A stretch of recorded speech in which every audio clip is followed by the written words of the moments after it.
Live from Lilburn, it's the 2002 5A Football State Championship featuring the Brookwood Broncos and the Parkview Panthers. It's the Big Orange Jungle, GPTV's home away from home, or at least it seems that way when covering state championship football. It's going to be a ball. Good evening, everybody, and welcome. I'm Jim Giannacchio. We were here in 1997 for the first state championship that Parkview won. We were here in 2000 for the second state title that Parkview won. Now in 2002, we have two schools that are 5 miles apart from each other, Parkview and Brookwood. These two met in the regular season. The Panthers beat the Broncos in September 17-10. Now, if the Panthers win tonight, that'll mark 45 straight victories, a new high school record. It'll also mark their third straight state title, first time it's ever been done since Thomas County Central did it in the early 90s. This one is neighbor versus neighbor, friend versus friend. Perfect example, head coach from Brookwood, Mark Cruz, and head coach from Parkview, Cecil Flo. The two played football together at Columbia High School in Decatur some 25 years ago. More on that story later in the program. But first, here's how both teams advanced to the 5A Football Championship. Broncos Wildcats. Antonio Lamar gets the call from a yard out, and the Broncos led it early, 7-0. Mike Nixon contributed a 30-yard field goal. This made it 10-7 Brookwood in the third quarter.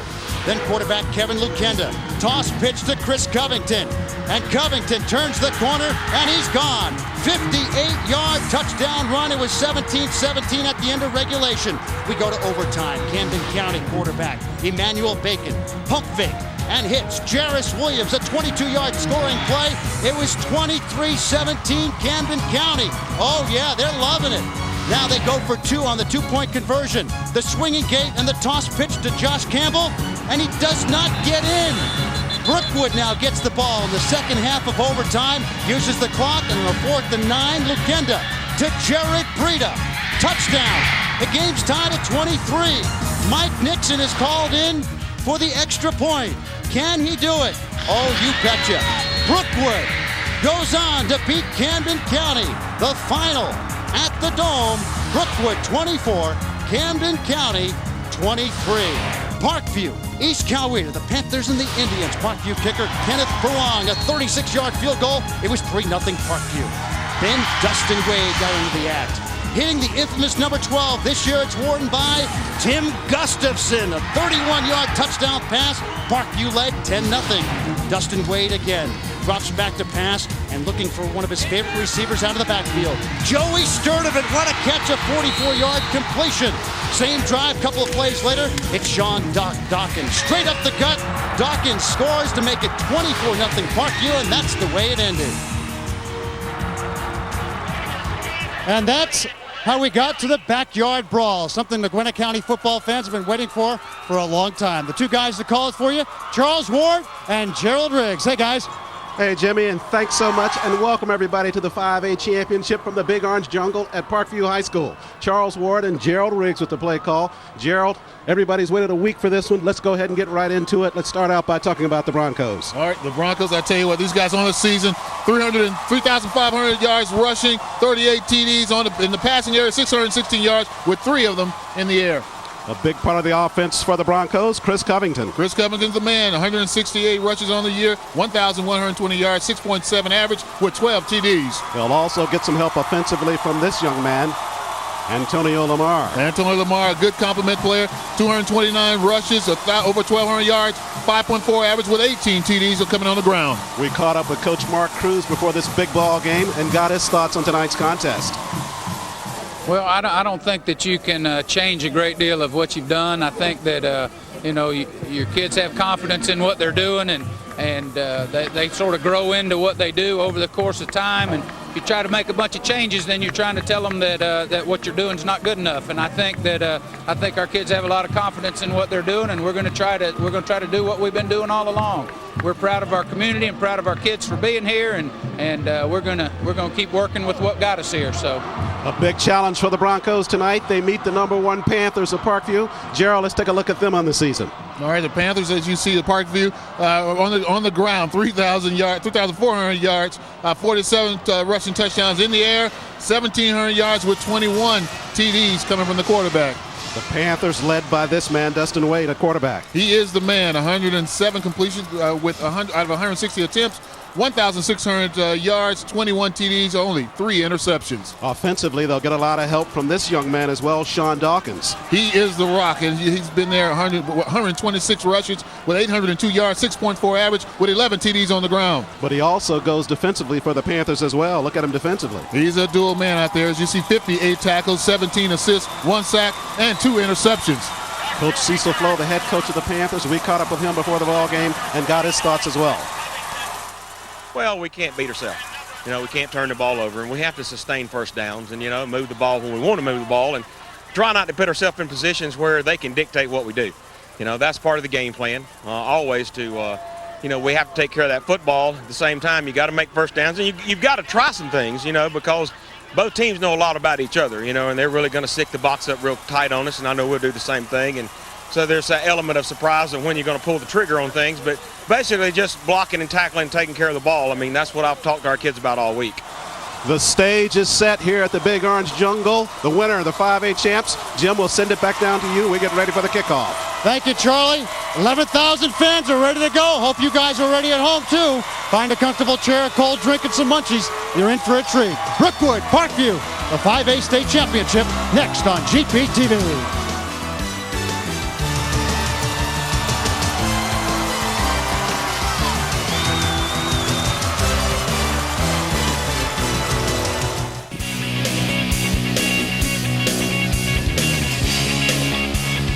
With kickoff just a few seconds away at the Big Orange Jungle, let's check in with John Nelson at sideline. John. Charles, everybody's talking about streaks. If Parkview wins tonight, it's 45. There's another streak that Parkview and Brookwood were involved in 2 seasons ago. Parkview goes to Brookwood and at Brookwood Community Stadium beats them 18-17 to snap a 29-game home winning streak on a decisive touchdown with 20 seconds left to play. Versions vary. Did it hit a shoulder pad? Did it hit the ground? Sure enough, Parkview wins, and Brookwood's going to try and return the favor tonight. Let's send it back upstairs. Sounds like a little revenge tonight, John, as Ben Wilson gets set to kick it away. And receiving for the Broncos, Brent Saylor standing there on your screen. Also back deep for the Broncos, the ever-dangerous Chris Covington. We are set to begin the 5A championship.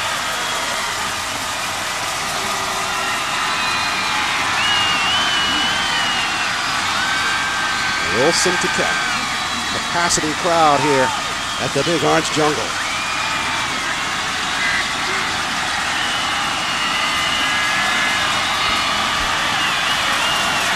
We're just about underway. Deep kick by Wilson. Covington will let it bounce at the 3, goes out of bounds. So the flag tossed in on the kickoff by the Panthers. This is a jungle tonight, I tell you that. They may even have some real animals walking around out there tonight. David versus David. There's no Goliath in this one. Not in this one. They played earlier in the season, 17 win for Parkview. As you take a look at Kevin Lukenda's numbers on the season, 47 out of 95, 616 yards, 3 of each, 3 touchdowns, 3 interceptions. Broncos on the first possession of the ball game. With the assessment on the kickoff, they'll start from their own 35. Split backfield behind Lukenda. See if they go up top first here, Joe. They keep it on the ground. Left side. It's not Lamar with the football. It is. And the Panthers gang tackle him at the 36. Well, we talked about it in the beginning of the game. These two teams are very familiar with each other. So look for a lot of stuff on the ground. They're going to throw everything they can out there, but they know each other well. Take a look at the Bronco offense. Rado, Walden, Tomlin, Simmons. Newman's your center up front for Brookwood. Tailbacks, Covington, Lamar the fullback, Saylor the split end, Diodato the tight end, and Madden's the flanker.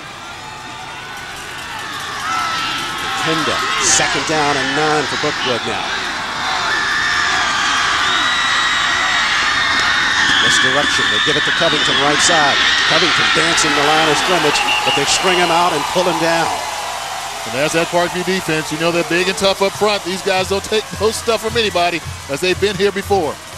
So it'll bring up third down for Brookwood as you take a look at Parkview. Brooks, McKenzie, Romano, and Bando up front for Parkview. Linebackers Dawkins, McKee, and Alexander. And in the secondary, it's Sutter, Brown, Sturdivant, and Gustafson. Third down, 9 for the Broncos. Slot is to the left of Lukenda. Short drop, 7 now. They're going to try to set the screen. They got it set right side. Saylor with the catch. That correction is Pritchard with the catch. And pulled down near the 40, well short of the first down marker. And, you know, that's what they want to find. They want to keep this team here at a minimum in terms of yards, put them in long situations because they know that the passing area, they don't do a whole lot of it. So they're going to put them in those situations as much as they can. So the Broncos, after their first possession, will have to punt it away. They tried to set the screen right side, but look at the orange jerseys in your screen. They had it read well. Well, it's kind of hard to run a screen when there's no lineman out there to block with the running back. Spurrier to kick it for the Broncos. Kick by Spurrier, backpedaling to Sturdivant near the 11. Fields working left side now at the 20 and pull down at the 21. And here comes the Panther offense. Good punt there by that young man. I tell you what, nice tight spiral on the punt. You don't see that too often, but hey, he put one down there pretty good. Dustin Wade, the quarterback for the Panthers, 5 of 14 in the semifinals against East Coweta for 114 yards through 1 touchdown and 1 interception. Panthers, their first possession now from the 21. Split backfield, a lone setback behind Wade. Now Dawkins will join. They'll split. In motion. And on the ground, Dawkins with the first handle. Works it past the line of scrimmage, breaks a tackle. Still on his feet. Look at Dawkins at the 40, 45. Finally chased out of bounds near the 47. That's the kind of start the Panthers wanted. You better believe in it. Who better to start it off than their rock? Sean Dawkins, the senior here, starts off the game just the way that they want to with a nice run, as you can see there. Very, very strong young man. We've watched him now for a couple years. He's been doing that since day one he stepped on the field. 28-yard carry as you take a look at the Panther offense. Overmeyer, Pilgrim, Miller, McKenzie, and Czar up front. Running back Dawkins, Lester the other. Gustafson the wide out, Brown the other wide out, and the tight end is Knight. Wade at the line of scrimmage. Setting Romano, sending a man in motion.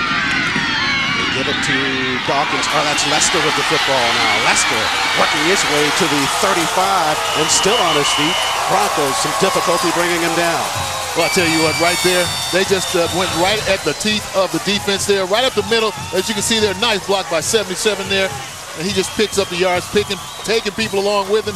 Man, I tell you what, they better get some guys up there up front to get a little bit tougher because they're going to see a whole lot of that tonight. Correction, it was Sean Dawkins, as you can see on the carry for the Panthers. His second carry in a row, picked up 26 on that play for Parkview. And I tell you what, McKenzie made a heck of a block in there, pushing people around, giving the running back a chance to break in the open.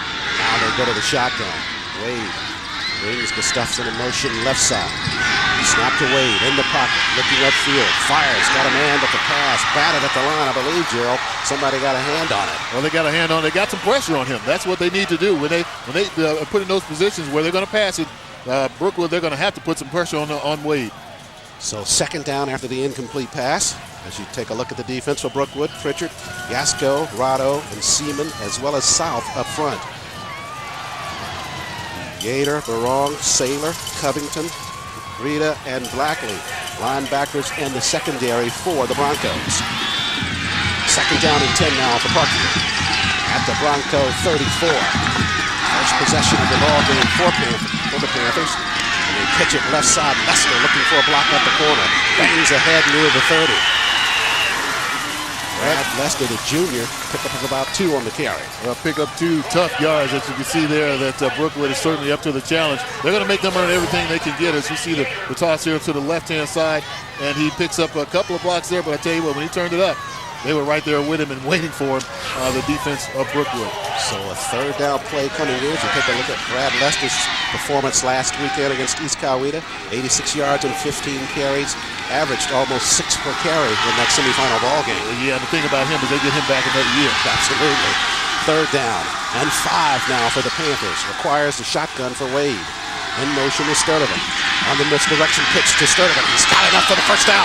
Sturdivant inside the 20, down near the 16-yard line. That little shuttle pass there, a little razzle-dazzle early. They're trying to mix it up a little bit, make the Brookwood defense have to think on their feet a little bit more instead of going at them with the teeth of the defense or going into it. As you can see right here on the replay, quarterback fakes like he's going to his right, and then the little shuttle pass right there at the middle. Picks his hold nicely. Offensive line gets some good blocks. Nice pickup for the Parkview team. Joey Sturdivant picked up 12, and they move the chains. 1st and 10 for Parkview. Down at the 15 of the Broncos. Split backfield behind Waver's truck. In motion, Romano. Quick pitch right side. Lester being led by Romano. Now turns it back to the inside. Lester banging from behind, but he got it inside the 15. Down near the 13. Well, he had a whole lot of guys to try to run against that time, but I tell you, he could have got one more man. Just hold it one more time. He would have had that clearly out the back door and been able to come back. And there was nobody there to stop him. As you see right here, the one man right there, he was gone to the backside. So 2nd down. It looks to be about 8 for Brookwood. The Panthers down at the Brookwood 14-yard line. 8 to the line of scrimmage.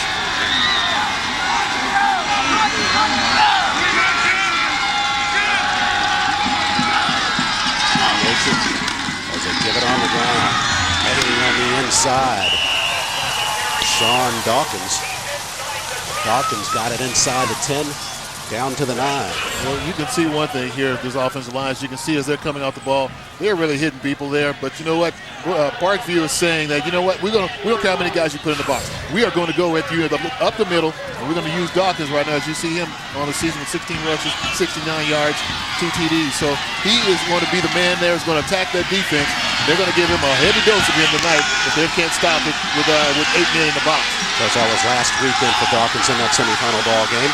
As they come to the line facing a 3rd down and 4. Way on the ground. Dawkins got at the line of scrimmage. Fights off the initial block. Got it close to the 1st down marker. Maybe a little bit shy though, Gerald. We'll have to see.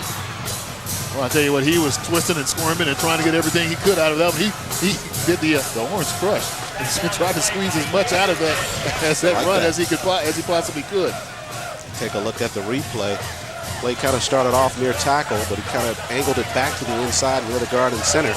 And he lost it at the end of the play, but they ruled him down. Yeah, but I tell you what, to the Brookwood's credit, those guys there, they stood up on there. They bowed their backs. They made sure that he was not going to get it, at least on that run. But now a big play coming up for the 4th down here. 4th and less than a yard for the Panthers at the Brookwood 6. Way to the line of scrimmage. Split backfield behind him. On the ground, they give it to Dawkins. He's got enough for the 1st down with his head down, still fighting. Got it down to the 2. Big push there by the offensive line. I tell you what, that was just pure determination on Dawkins' behalf. He's a very, very strong young man, strong lower body. You know, when you hit there, as you see there. Listen at the real time here, Gerald, that final hit. Right there. It looks like Dawkins won that battle. He fell ahead. He won the battle. Anytime you can fall forward and get positive yards, you won that battle. You talk about an orange crush. That really was. Dawkins put his head down. And he runs it to the 2. 2nd and goal to go now. 1st and goal to go now for Brookwood from the 2. Wade on the ground. Dawkins left side. He's going to walk it in. Touchdown, Panthers. Well, you can pretty much see that one coming, though. They had them all outnumbered over there. And I tell you what, it was just a matter of everybody getting the blocks, sustaining the blocks, giving the running back a chance to see it. Dawkins takes his time, picks his hole, and, hey, walks in untouched. For a very, they made it look easy, but call it like you see it. They really kind of control that drive. You talk about a statement on the opening drive. The Panthers make it, capitalize with that 2-yard touchdown run by the senior Sean Dawkins. Kenneth Barong on now to try the point after. We saw him kicking field goals of about 50-something yards in the warm-up. So yeah, he's too close right now. Sure. I think he's probably going to put this ball in the parking lot somewhere. That kid was just nailing him in the warm-up. High snap. They're going to force the roll to right side. Got a man in the end zone. Pass batted and knocked away by the Broncos. So the snap was high. Michael Hill grabbed it and tried to throw it for the 2-point conversion. Yeah, bad snap by the center that time. And, of course, when that happens, everybody out there starts hollering, fire, fire. And this time they didn't convert on the little bottle there down at trying to for the extra point. Take a look at the touchdown run by Dawkins, the lead block provided by Matt Romano. Dawkins able just to walk it in uncontested. Yeah, and then that Romano just, he just kind of, it wasn't really a devastating block, but effective and more than enough to get the runner in the end zone. Another look at it here, following Vic Romano at the sideline. Matt really didn't have to do a whole lot on that play as well. Dawkins had plenty of room to the outside to run it in for the 6. Fans, those Parkview fans, they're excited about the run. As you take a look at the Panther scoring drive, 10 plays, 79 yards, 4 minutes, 41 seconds. Dawkins from 2 to capitalize it, but those numbers talk about a solid offense and a statement in this early going of this 5A championship, Gerald. And that's just Parkview football right there. That's exactly what they do. They've done that all year long. They've done that since we've been watching winning the state the last couple. They've done that all year long, and if they continue to do that today, it's going to be a long night for the boys over there from Brookwood. Wilson will kick it. Saylor stands deep, and so does Covington. Kicking it away from Salem as Covington will have a return, fields it at the 6. He's at the 20, he's got some room there. There's Covington at the 40. Covington at the 45 and chased out of bounds near the 46. Chris Covington with the big semifinal ball game last weekend in the Dome, trying to carry it over here to the Big Orange Jungle. Well, I tell you what, that was a very, very nice return. As you can see here, you know what? You can see him thinking on the run. He's picking up, he's setting up his blockers there. Nice return by Covington. All right, Jim Ginocchio standing at sideline. Jimmy. Charlie, no surprise when you compare first game of Brookwood Parkview in the regular season. Parkview rushed for 316 yards against these Brookwood Broncos. They had 67 yards rushing on the first drive. More on the offensive line coming up later.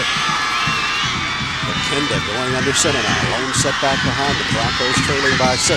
On the ground now with the carry. That's Blackley. Blackley trying to find the corner. Denied and chased out of bounds. May have gotten a yard. Yeah, that was great pursuit there by the Parkview defense. You know what? When you have a play like that, there's a running back. You stretch it, and then you got to hit that thing upfield as quick as you can. A defense that when you get them to slide like that, as you see here on the replay, everybody that they're hitting there, they're pushing them out. He's got to find that gap and hit that gap as quick as he can. As you take a look at that ball game that was played on the 17th of September, the play selection, rushing 26 yards, 26 plays, 94 yards for the Broncos. In the air, 18 plays, 137 yards with the 1 touchdown. They're going to have to mix it up surely tonight as well, Joe. Second down and 8. They give it on the ground. Once again, it's Blackley. Pass midfield for the Broncos. Nice run by Blackley, right side. And they get into Parkview territory for the first time tonight. And that's what I was talking about earlier, when you find that gap. And that was like one of those counter Trey plays where he takes it a hesitation, comes back up the middle, picks it, and when he decides to turn upfield, he's going. He's not sitting there waiting. He's not waiting for the defensive players to get set again. He's hitting that hole, and that's what they're going to have to do to attack this Parkview defense. That ball game on the 17th, the Panthers won at 17-10. You saw that distribution of plays by the Broncos. See if they do the same tonight. They face a 3rd and 3 now from the Parkview 47-yard line. Quick pitch right side. Covington looking for the corner. Puts his head down. Looks like he's got enough for the Broncos first down. Still pitching that back and got it to the 40. Good second effort by that Bronco offense, Chris Covington. I like the way this guy runs. We watched him now for a couple of games, and I tell you what, he is just nothing but just pure effort. As you can see here, takes the toss on the right side. Gets bogged up right there, but you know what? He keeps his feet moving. He does not give up, doesn't stop, and I tell you what, that's when those big runs happen, when you're just pushing like that and everybody kind of thinks you're down. Next thing you know, you pop out of it and you're going for a touchdown. Nice run by Covington. Second effort, and he gets enough for the first. Injured player down for the Broncos now. That's Stephen Tomlin. Tomlin, the senior offensive lineman, being helped to the sideline. Well, I'd never like to see those offensive linemen go down because, you know what, you need them guys. You need them all the time as a running back. You know, you always appreciate the effort. They don't get their names mentioned a whole lot sometimes, but we know as running backs, and any of those guys out there in the field know that those guys are key to making the success of that offense. We'll get a condition report on Tomlin if it's available. 1st and 10 now for the Broncos at the 39 of the Panthers. On the delayed handoff, they give it to Blackley again. Blackley up to maybe the 47 or the 37, but not a whole lot more. Ran into some traffic in there. Well, that was heavy traffic in there in Parkview. I'll tell you what, the defender there who was being blocked just happened to fall off back into the play. As you can see right there, that's 40. Couldn't tell the number there. Romano in on the stop. There was a hole there for a second. For a second. Not for long. But Romano came in and made the stop on Blackley. Second down. 9 as you take a look at Blackley. 24 yards last weekend against Camden County. Sliders to the left of Lucinda.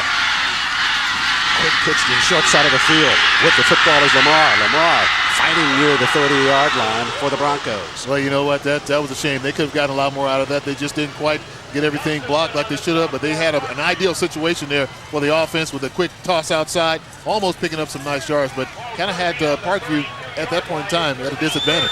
They ran it to the short side of the field. They'll bring up third down now for Brookwood. Third down and about 2. Take a look at Coach Mark Cruz at the Brookwood sideline. Big play here for the Broncos. Kinda assessing the defense. Now they go to a single back. Covington, short pitch right side of the field. Covington trying to turn the corner. Second effort again by Chris Covington. And it looks like he's gotten enough of the first if he stayed in bounds. Well, it looks like he did again. He seems to have a knack for hitting those little areas and hitting the crack and making something happen. And that's what you want out of your one of your key players. Doesn't make a difference how you get out there and get it done. Just get it done. And Chris Covington certainly can as you take a look at the replay. Defense sliding to the corner, but Covington out running him. He's just a tough little running back, and I tell you what, he played a heck of a game last week. 155 yards, averaging over 7 yards per carry last weekend against Camden County. First and 10 for the Broncos now. On the ground, they give it to the bruising Antonio Lamar. Lamar pushed out of that hole. They've gotten 2 on that carry.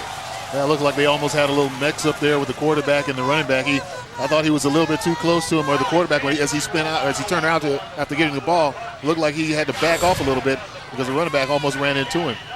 On the replay, you're right, there was some collision there. That throws off the running back too sometimes, because you're expecting the ball and you're expecting the quarterback to be in one particular area before you get the ball, and then when he steps in your path, you got to redirect. Sometimes that hole is just not there like you want it. Second down and 9 after the carry by Lamar. On the ground now, it's Covington looking for some room left side, dancing his way down the line of scrimmage, and the Panthers finally pull him down. Covington may have gotten a yard as well. Well, they made it tough on him that time. As you can see, the Brookwood swarming defense getting over there this time. That's what they want him to do. They want him to run sideways. They know that he's a very good runner when he starts to get upfield. But in this position, they stretch him out. When he does decide to turn up, they're there. So that's how you kind of combat. When you have a running back who can do so many good things, you got to make him run sideways. Take the upfield cut away from him. Less than a minute remaining in the first quarter. Third down and 8 for the Broncos. Kinda showing split backfield behind him. Now extended eye as Covington slides the line. Kinda lost it at the line of scrimmage. The Broncos fall on it, but it's a busted play, Gerald. A busted play, and I'll tell you what, the Parkview defense gets a big break there. They almost get the turnover from the fumble, and the quarterback in the center with their little problem there, but a big stand for Parkview, as it seemed like Brookwood was trying to make some things, almost had made some things happen. Lucinda just lost it on the snap, trying to step out of there a little bit early. Yeah, you want to get that play off. You want to try to make something happen, and sometimes a little too anxious. So they'll come on now and try a field goal. They line up at the line of scrimmage and take a timeout. It would have been about a 42-yard effort, a 43-yard effort, but they take the timeout. So Lucinda and the Broncos go to the sideline, and they'll confer with head coach Mark Cruz. I don't believe they were showing they were going to be set as we go to the end of this first quarter. Panthers leading at 6-0 over the Broncos. We'll step aside for a timeout. Back with the second. You're watching GHSA football on GPTV. Panthers leading at 6-0 as we get set for the second quarter, and we take a look at the cheerleaders from Parkview High School. Coach Valerie Robinette and Captain Jessica Bouchers. The Panther Parkview cheerleaders, nice scene as we get set to start the second quarter. Right now, things going their way. Well, they have a lot to cheer about right now, that's for sure. Hopefully it'll stay that way for them. I'm sure everybody wants that to be the case. They lead at 6-0. And when we left you at the end of that first quarter was a big decision for the Broncos. They were as John Nelson stands by at sideline. John. Word on Stephen Tomlin right now, he re-aggravated a twisted knee that happened on the turf last week at the Dome against Camden County. As you see, he's getting a little more mobility than he had a few minutes ago. Still a question mark whether he'll be back in the ballgame as of right now, guys. All right, thanks, John. Broncos facing a fourth down situation here, Gerald. They're showing they're going to line up for the field goal attempt. It'll be about a 43-yard effort. Just underway in this second quarter. Mike Nixon's going to line up for the kick. Well, one guy says roll the clock, and everybody else was still standing around, so I guess they're waiting for that one man to start the game again. Well, you can't do anything without the red cap. As you take a look at Nixon's stats on the season, 8 of 14, 57%. 45-yard effort coming here by Nixon. They put it down. Nixon with the kick. Does he have enough leg on it? No. He had the accuracy, but not enough distance, Gerald. Just a bit short of getting that three-pointer there. But I tell you what, it's still, well, it looks like we got some stuff happening out there on the field. We get a flag or something? Or? We'll wait and see. The Brookwood players. And it may have been roughed as you take a look at the replay there. Oh. Joey Sturdivant charging in for the Panthers, and he got the leg of Nixon. We'll see. Well, I'll tell you what, we can tell he's taking some acting classes out there, that's for sure. Nixon drew the foul. He got the officials to give him a little attention. Well, it looks like he may have been hurt on the play. Yeah, they're taking him toward the sideline. He kind of fell on his back or something. It could have maybe twisted an ankle or something. Hopefully that's not the case. Sturdivant took a leg from under him, and Nixon fell on top of Sturdivant. They're going to mark it off against the Panthers. And we'll take a listen to Danny Westbrook, the referee. Running into the kicker. Defense. 5, 4. Take a look at the rest of the officials. Referee Danny Westbrooks, umpire Jeff Earwood, linesman Jim Brooks, line judge Mickey Sitton, back judge Julian Scott. As they mark that assessment off against the Panthers, it still will not be enough for the Brookwood first down. And they're without a kicker. But if Nixon's able to come back, which he's coming back onto the field now, that could be the difference in terms of the distance that he missed from 45. Nixon with the helmet off. Now it's going to be a 40-yard effort by Nixon. He missed it by, looks like, less than 5 yards on the first attempt, Gerald. We'll see if this penalty helps him drive it through. Well, it'll be a great confidence builder for the offense right now. They need to have that to get some kind of points out of this drive. They've had a nice drive going up to the point where they pretty much got shut down by the Parkview defense. Panthers leading at 6-0 with Nixon set to try this 40-yard field goal. I think there's a question of he went off as a hurt player. Now he has to stay out for at least one. That's why you're getting the big bucks, because you're making a perfect call on that. Nixon departed the football game. He cannot come back on that same play. Yes, he has to be off at least one play, so it's fourth down. You know, they've got a really big call right here as far as the coaches are concerned. Either, you know, they run a play or maybe just maybe quick kick or something. Get it down there. That's probably the best thing to do. We hope you're enjoying the broadcast of this evening's championship game. Show your appreciation by becoming a member of GPTV tonight. The basic yearly membership is only $35. That's less than the monthly cost of cable. Visit us at www.gpb.org. It's easy, totally secure, and it only takes 2 minutes. Viewers like you make the difference. Thanks for supporting high school sports on GPTV. So an interesting turn of events there, Gerald. As Nixon departed the football game, he goes back now to retrieve his tee, and the Broncos are going to have to run a fourth down play here. We're going to have to come up with something here. I mean, why not take a chance on a play here? They're down here inside Parkview territory. You know, at worst, they at least, you know, keep them down there on their end of the field. Absolutely. If they don't convert on the fourth down. It's 4th and 5 with Kenda. And a step under center. Double slots. Lakinda with the short drop. Got some time. Now the pocket collapses. And the Panthers get a sack on him at the 30. Big play for the Parkview defense.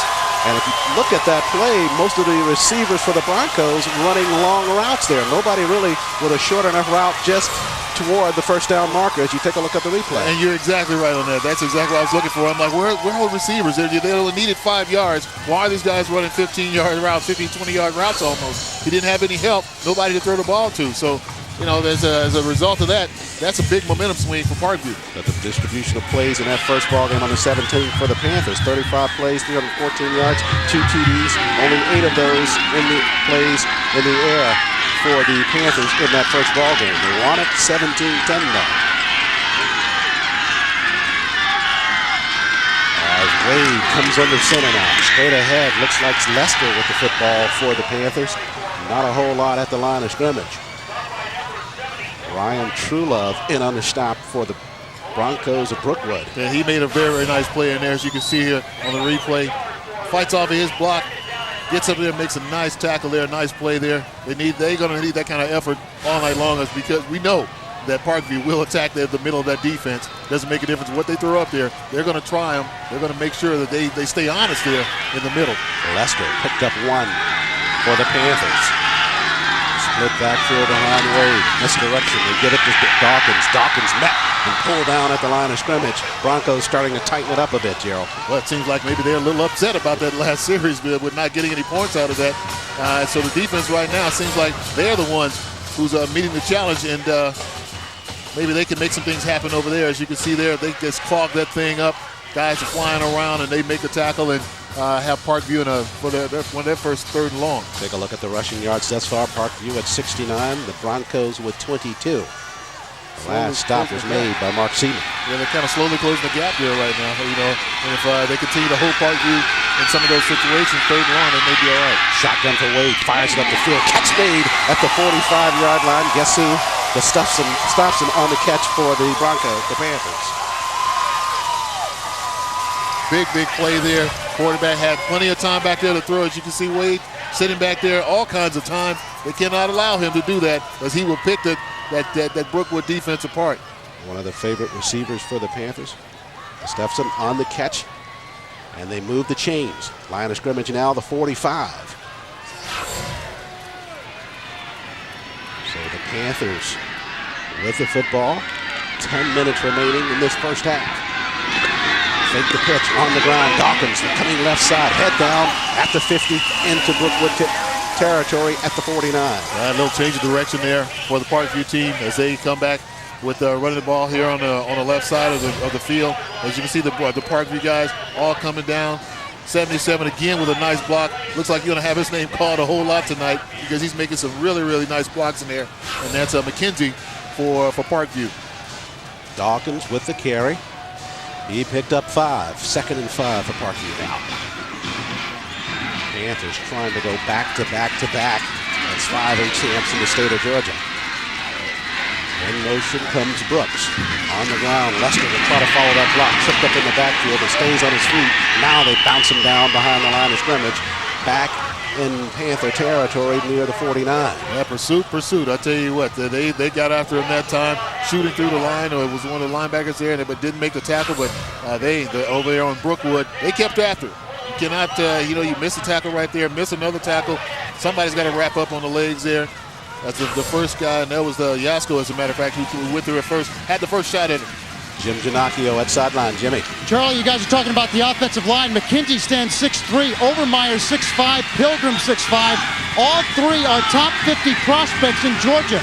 These guys know what they're doing on the offensive line. Back upstairs. A lot of size as well. That is shotgun for Wade. Wade at the corner pass, almost intercepted by leading Jason Blackley, laying out. It was intended for the tight end, Matt Knight, but the pass almost picked off by Blackley. I'll tell you what, that's what they needed to do, is to put pressure on Wade so he'll have to get rid of the ball. And that time, didn't get a chance. As you see, another great shot there by the guys there at the GPTV on the field. Absolutely. As the Panthers will punt it away now. Straight up kick, and it bounces at the 21, fielded by the Panthers, so the Broncos will take it from the 21. Well, you know what? It looks like the Broncos kind of settled down there. You know, the first drive, that first quarter, it seemed like they couldn't get things right. But after that turnover down there, they seemed like they kind of settled in then. and they got up to Parkview. They made them work, put a little pressure on the quarterback, get a turnover. That was a nice little defensive stand there by Brookwood. Everybody expects this to be a close ball game. So far, that has held true. Panthers lead at 6-0. But the Broncos back on offense. On the ground, sprint draw left side. It's Covington. Covington hit hard near the 22-yard line. Stop made by Gustafson for the Panthers. Good stick there on Covington. Well, I'll tell you what, that Gustafson, he's been all over the place. He will be one of those players that you'll hear from all night long. As you can see there, they got the linebacker. Romano, yeah. Well. They get to the ball, and it's kind of like meet me at the ball, guys. That's what they're going to do all night long. So they're tough on defense. We know that. Kenda and the Broncos face a 2nd down and 9. Extended eye behind Lukenda. 6 up front for Parkview. Misdirection on the play. Covington with the football. Running it past the 25, up near the 27. Nice hole for Covington left side. Nice hole, but you know what? Parkview, they are just hustling. Right now, I think that some tackles in there that they're just hustle tackles. In this case, where the guys will see they're on the ground, but you know what? They're getting up and they're chasing after guys. That's what you need to have. At your defense, they're going to get some. And that's I'm sure Brookwood knows that they're gonna pop a couple once in a while, but Parkview is going to have to continue to hustle because this team, they'll run the ball up and down the field too. Sean Dawkins made the stop defensively for Parkview. 3rd down and 5 now for the Broncos. 7 minutes remaining first half. Flags tossed in. And came in from the back judge. The flag did. Delay a game against the Broncos. Well, they were jumping around out there, and I don't think the guys really, was ready to run the play. Dead ball foul, delay a game, offense. I've always been a believer of, the heck with all that jumping around. Let them jump around all they want to. Let's run the play. Make them stop us. They're trying to figure out what we're doing. Coach Cruz at the sideline wishing that they had run that play. That'll push him back to close to the original line of scrimmage. 3rd down. And they show 10 on the board. They call it 10. Lukenda, short drop now, looking to the right, fires out in the corner. Catch made by Landdraw. Landdraw hit immediately and short of the 1st down. Did get a chance here. It was a nice play out there. Sutter coming in after the play there, Gerald. Take a listen at this real time at the corner. Crunch. Nice crunch. Orange crush. We'll check the flag out. We are talking to the Parkview captain.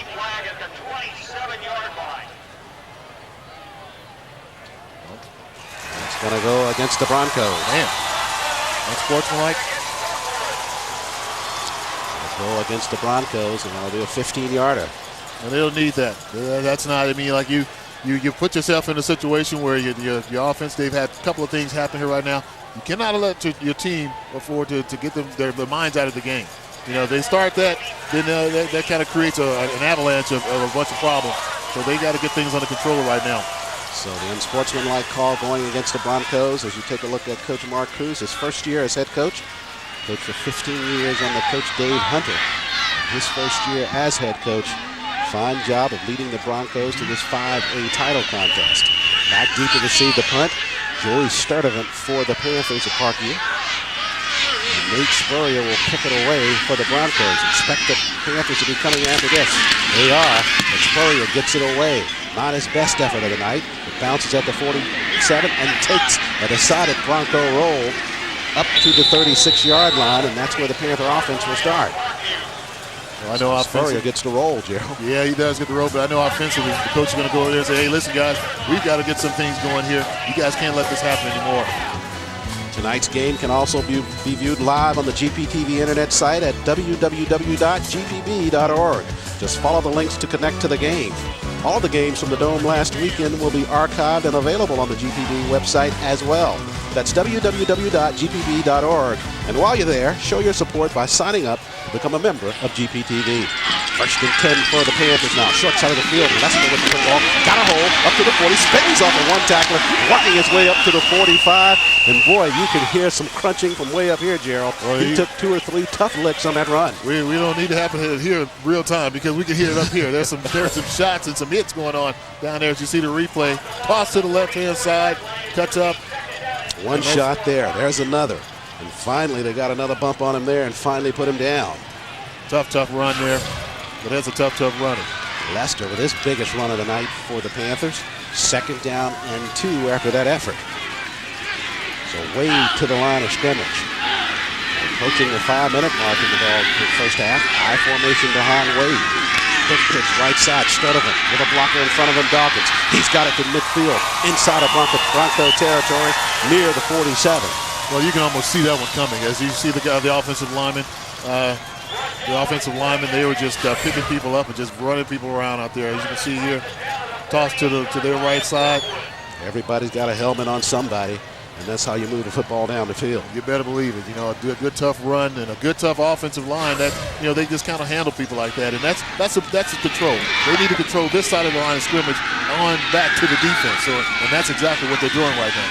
First and 10 for Parkview at the 48 of the Broncos. Wade.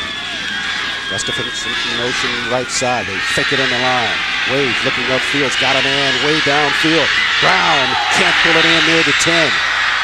Good coverage coming in there by Chris Covington at the last moment for the Broncos. David Brown had some separation early on. Yeah, he had separation early on and kind of waited for a little bit. And I think the quarterback, he had so much time back there. He was trying to pick out really. He had a couple of guys open, but he at the last second he decided to go deep. On the play action, you look at Wade. Brown was open downfield. That's one of those things where you say, guys, don't stop running. You see the ball coming, don't stop running, because that's the biggest mistake that some young receivers will make is that they see the ball in the air and they think that it's coming down a little bit sooner. And next thing you know, they're jumping up for the ball. Second down and 10 after the incomplete pass. Shotgun set again for Parkview. They go in the misdirection to Sturdivant once again. Sturdivant dances past one defender. Now works it at the 40. Chased out of bounds, close to the first down marker. Second time we've seen that play, Gerald, in the first half. It's worked both times. Well, they've run it to two different sides now. One to the left, one to the right. And this time again, they get the same result. Pick up some big yards there as they're close now for actually a third and short. As you take a look at it on the replay, the Broncos didn't really overplay it, just some more good blocking by the Panthers up front. Nice blocking and nice picking up his blocks. Set them up really nicely and makes a nice little nifty run there, again, for a third and short. Sturdivant with the carry. The Broncos, as you indicate, Gerald, third and less than a yard for the first. The Panthers, that is, down at the Bronco 39. In motion goes Brooks. They run it that way. Dawkins has got the first down. Fights his way inside the 35, down to the 34. He has a knack for making plays happen on those short yard runs. And that's something that you can't really teach. Just a guy just has determination to get up there and hit it and make something happen. As you can see, the offensive line, they sustain their blocks. And that big fullback out there, Romano, I'll tell you what, I'd love to run behind him any day. He can take a couple guys' places in the NFL probably right about now. In the words of Mr. T, pity the fool that has to go up against that. Pity the fool. First and 10. Wade, short pitch pass out in the flats to Sturdivant. Sturdivant with the grab inside the 30, down to the 29-yard line. Spread them out, and that's, I tell you what, they're going to throw a little bit of everything at them tonight. As you can see there, that they are not content with just running the ball. They want to make some things happen. That really is just kind of like a screen. Even though it's a pass out to the outside, it's kind of like an outside screen. Get everybody spread out and then pick your hole. Get upfield as quick as possible and get positive yards. So for the last few moments, it's been Joey Sturdivant, the arsenal for the Panthers. They have so many weapons with a second down and 6 after the catch and run by Sturdivant. Panthers down to the 30 of the Broncos. Wade gonna drop again. Wade looking upfield, threw it in traffic. This one batted around. Did the Broncos get the interception? Yes, they did. They pull it down at the 4. The Broncos with a big play by Jason Blackley to go up and pull down the interception. Well, it's the second time he gets his hand on the ball is a charm because he makes a heck of an interception right here. One-handed stretched out, and as you can see, when he comes down, the ball just lands right on his chest. So big-time play. This is what I'm talking about with putting the pressure on Wade, making him throw the ball. As you can see there, oh my gosh, look at there. Great play. Take a look at the replay once again. Threw it into double coverage. Blackley able to leap up, tap it, and pull it down on the interception. Tapped it back to himself. So now, actually, you take a look at that replay. David Brown, the receiver for the Panthers, tapped it, and he tapped it back to Blackley. So the Broncos, with perhaps their biggest break of this first half, take the football back. And now they're going to have to make something happen because they're deep in their territory. This is a very hairy area for coaches. They hate to call certain plays, but there's Lamar on the ground left side. Lamar runs it up near the 10-yard line. The suit catches up with him and knocks him back. But they're going to mark it down near the 10, Gerald. Yeah, the 10-yard line is some very, very tough yards down there. Like I say, you get yourself in that situation, as you see here on the replay.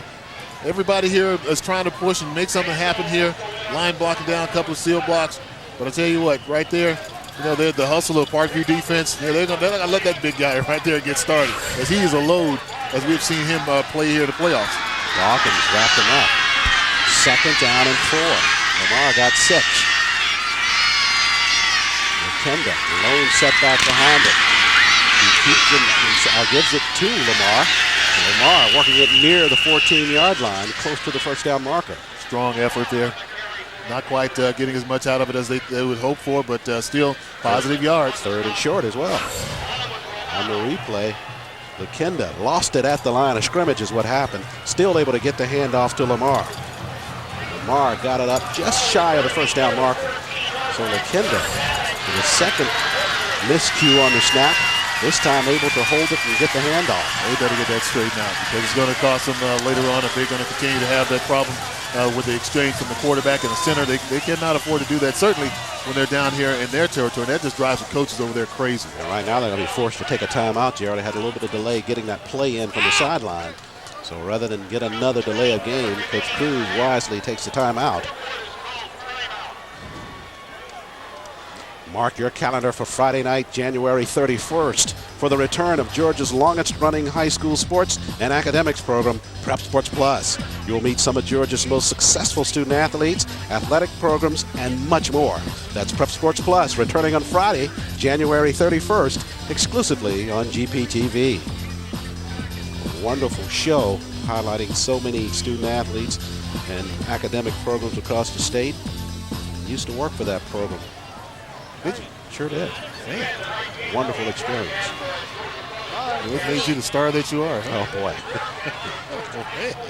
Well, maybe I interview for a job after I leave here. You have to talk to the man downstairs. But Jim Giannacchio does a heck of a job with it, I tell you what. I look forward to watching it, all the time. I've been doing that for years. These guys, Jim has been a part of it. They know him as Mr. GP TV. After the timeout, 3rd and less than a yard for the Broncos. Big play for them on offense. On the ground. They give it to Covington. He is wiped at the line of scrimmage. The Panthers read the play, and they nail him in his tracks. I don't think he got it, Gerald. I don't think he got it, and I tell you what, Dawkins came up right there. Big-time play. Man, I tell you what. One thing when I've coached players, I tell them, hey, when you're going to run in something like that, get your shoulder pads down. You never leave yourself open to that kind of a hit. And Dawkins capitalized on him, stopped him for a very, very, if anything, or did they give the first down? They did give him the first down. Well, I tell you what, it wasn't by much. It wasn't by much, by an eyelash, if he did get getting that first down. Dawkins came in and nailed Covington. But Covington able to get the first down for the Broncos. Less than 2 minutes remaining first half now. Take a look at the first downs. Parkview at 8. Brookwood just picked up their 3rd. On the ground now. Covington trying to find the corner. Head down. May have picked up 2. May have picked up 2, but I tell you what, looks like they're going to try to maybe call some timeouts here. Maybe try to save some time. And hopefully if they can stop him here, get another shot before they go in at halftime. Timeout taken by the Panthers. There's Covington on the right side. I'll tell you what, this atmosphere here tonight is certainly of a jungle nature. There are people all over the place here. When they opened the gates for folks to come in, they just rushed in, and it was everybody take a seat somewhere. But if you didn't get here early enough, it was just kind of tough luck. You weren't going to find the seat that you wanted. Panthers won the title last year. The year prior to that, the Broncos, their last state title, 1996. And our John Nelson standing by at sideline. Nelly Charles, just paid attention to a little bit of the Brookwood huddle. Kevin Lakenda and Antonio Lamar were imploring the offensive line to give them the blocking that they needed to get the plays off so they can get things going and get a solid drive going. So let's see if the offensive line is paying attention to their quarterback and their tailback. Imploring. How about Nelson down here? Stepping up his language for the 5A. Using those big words. On the ground, it's Lamar. Lamar fighting ahead near the 30-yard line. Appears to have enough for the Brookwood first down. And looks like it may have worked as all that imploring was going on in the huddle. So maybe they finally struck a nerve there with the offensive line, and now they're kind of running these guys out of there and making some holes. So the Broncos pick up the first down. They move the chains. A minute 31 remains. Clock running now in this first half. Well, one thing I think Brookwood does not want to have happen is that to give that ball back to Parkview before the half is over with. If they can't get something themselves, then they're going to try to keep that clock running. Absolutely. Lakenda, little setback behind him. And they go on the reverse. Covington's got some room at the corner if he can get a block. He steps through the hole. Covington still on his feet, up near the 38-yard line, and that's enough for another Brookwood first down. Well, nice change of pace right there for Brookwood, as right now they have been getting kind of out-toughed by the Parkview defense. You know, a lot of things have not really worked out well for them. They've had some mistakes, but right here, as you can see now with kind of a reverse to come back to the left side of the line, and of course Covington, he's just a solid player. He makes things happen. He is the guy that gets that team going. As he goes, that team goes. Demetrius Alexander on the stop for the Panthers.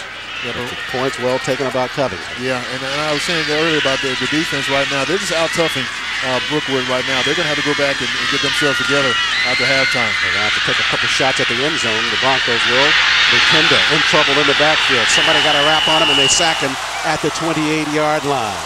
So the sack by Todd Brooks for the Panthers on Lakenda. 20 seconds remaining. Well, pursuit, they just outright just had to get him on the ground so he wouldn't get that ball off and make it possible for big play. So the halftime is coming. See what these teams are going to come out with the second half. Take a look at Brooks on the season. 66 tackles, 30 assists, 3 sacks, and 1 interception as we come to the end of the first half. Well, the Broncos do part of what you said, Gerald. They didn't score a touchdown or any points, but they were able to hold the football for the last minute and a half just to keep it out of the hands of the Panthers of Parkview. So at 6-0 at the break, at least it's close. Jim Giannacchio standing by with the coach. Jimmy. Thank you, Charlie. Coach Cecil Flo, your thoughts on the first half? High intensity, both sides of the ball. You know, made some plays, didn't make some plays. You know, we just, we got to sustain ourselves on offense. You know, we may got a little greedy there, tried to get the ball in the end zone. But, hey, quarterback's done a great job for us all year long. I trust his decision-making. You know, we come back, get the ball in the second half, and go back to work. Do you expect a close one like this? Oh, yeah. You know it's going to be close. I mean, it's Brookwood and Parkview. It's going to be a barn burner now. All right, good luck second half. Back upstairs. All right, thank you, Jimmy. You hear Coach Flo talking about we got a little greedy there with a little smile on his face. 6-0 at the break. The Panthers of Parkview leading the Broncos of Brookwood. We'll step aside for a timeout, and we've got band performances for you at halftime. You're watching GHSA football on GPTV. And we are back live at the Big Orange Jungle at the intermission. It's the Panthers of Parkview leading at 6-0 over the Broncos of Brookwood High School 5A championship. The winner grabs that title. Right now down at field level, it's the Bronco Marching Band with 200 members performing for the fans here at the Big Orange Jungle. We'll go down and take a listen.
Bronco Marching Band still performing. Let's go down to John Nelson. John.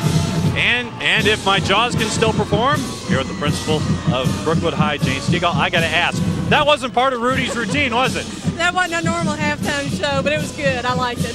What has life been like there at Brookwood Community Stadium and parts surrounding for this entire week? Well, there's been a lot of excitement, but, with us being in exams, it's been sort of contained.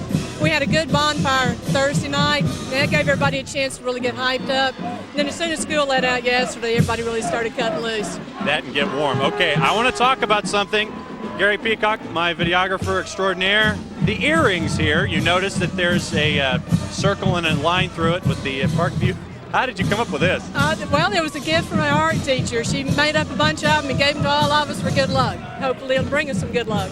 Well, let's talk about, you talk about the bonfires and everything. What about to the Brookwood community in general? What has it meant to the high school to be in week 15? I'll tell you, first off, the community is just awesome. We have so much support in our community. The parents have been great. All of the stuff, all of the work that was done for the bonfire, that was the community that did it. So we've been really very fortunate with parents that we have in our community. And, this is one of those rare things where Five Forks Trickham Road is divided in half. It's Brookwood and Parkview. You're talking about families divided. I guess give me your best family divided story if you can come up with one from this week. I don't really know of one for this week. The only thing, we've got some teachers who live in the Parkview community, some people who live, that go to Brookwood that live there and vice versa. So it's just, they publicized it as the backyard brawl, and it really is that way. We all know each other so well. Okay, Principal Jane Stegall, thanks for your time. Coach Hunter! Coach Hunter, here we go. It's that time. Now, I'm used to seeing you in a white golf shirt and the same old burgundy cap with the gold B on it and the burgundy coaching pants. You're looking like an executive here in the corduroys and the leather jacket. What's going on? That was coaching. I retired all that stuff when I retired, but we're excited. We're excited to be here in the state championship game. Our coaching staff and our players have done a tremendous job, and our community obviously is supportive, as is theirs. It's a great atmosphere for high school football. How are you enjoying life as an athletic director now where you don't have to worry about X's and O's except be nerve-wracked by them here on the sidelines all day? I'm doing fine. I've been very, very busy. I've got a lot of jobs to do, and we've been very busy in our athletic department. I think, our athletic program is strong and will continue to be so. We got great coaching staff all the way through each program, but, I'm trying to do the best job I can and trying not to spend quite as much time at my office as I used to. I used to spend 16, 18 hours a day, a lot of days. All right, Dave Hunter, Athletic Director of Brookwood High School. Thank you very much. Thanks for your time. Let's send it back upstairs to Charles. Thank you, Nelly, and appreciate Coach Hunter standing by as well. 6-0 at the intermission. Panthers leading the Broncos. Another timeout. We'll come back and be entertained by the Panther Marching Band. Stay with us.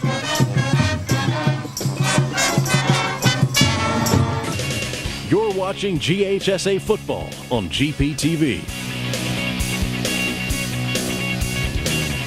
We are back live at the Big Orange Jungle at the intermission, joking with Gerald Riggs off air as we come back to the Panther Marching Band down at field level. 148 members in this band, and get this, they won first place at the Brookwood Bronco Marching Contest, so even the bands contest. We'll go down at field level and take a listen.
Panther Marching Band still performing. Take a time now to go down to Jim Giannacchio at sideline. Jimmy.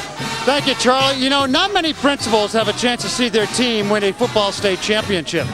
Dale Robbins here at Parkview not only has a chance, or saw his team win a championship last year in his first 6 months, but now in his first 18 months they can win a second one.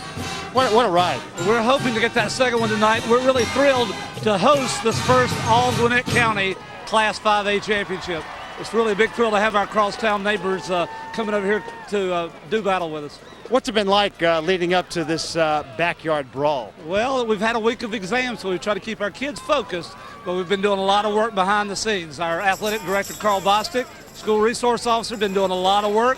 Our fathers and mothers through the Touchdown Club been up here working, and our transportation department and maintenance department of Gwinnett County have really made this a family affair by helping get us ready for it. Real quick, you were talking about academics and how pleased you are about the latest grades. Right, and our feeling here, our belief is academics are first and everything else is a close second. Last year, our SAT scores went up 21 points on average for the school, and now they are the highest in the school's history, and we are thrilled with that as well. That's great. Dale Robbins, thanks for joining us at the half. Thank you. Okay, now joining me here is Jeff Francoeur.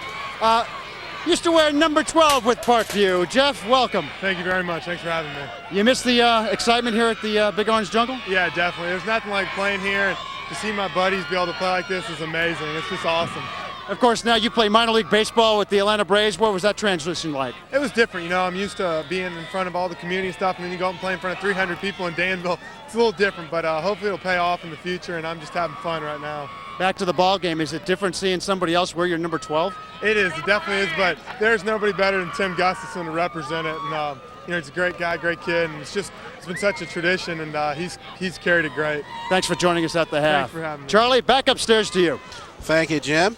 At the intermission, it's a 6-0 lead for the Panthers of Parkview over the Broncos of Brookwood as we take a look at some of the highlights from this first half in this 5A state championship. Not a lot to show you, but on the ground you see Sean Dawkins for the first and only score of the ball game with a good offensive line by the Panthers. And then on the extra point attempt, the high snap, forcing Michael Hill to try to throw it into the end zone. Pass batted away, so the Panthers fail on the 2-point conversion. Defense was the name of the game in the first half as you see Kevin LaKinda scrambling for the Broncos, and he runs into Todd Brooks for the sack on LaKinda in a first half, Gerald, marked by a lot of defense as we take a look at the first half stats. Yes, right now as you see that, yeah, even though it's the points and all that, look at the passing yards, Parkview 34-4, rushing yards 102-52 for Brookwood, total yards 136, 56 yards only of total offense for Brookwood, but I tell you what, they're still hanging around. As you take a look at the bottom of the screen, Sean Dawkins for Parkview, 9 rushes, 80 yards, 1 touchdown. A lot of the yardage for Parkview coming on the effort of Sean Dawkins in that first half. That's where we stand at the intermission. 6-0 lead for the Panthers of Parkview over their community rival, the Broncos of Brookwood. Getting set for this third quarter coming up momentarily. Jim Giannacchio standing by at sideline. Jimmy. All right, Charlie, thanks very much. Just in case you missed it last night here on GPTV, we had the 4A state championships live right here. Take a look at the highlights.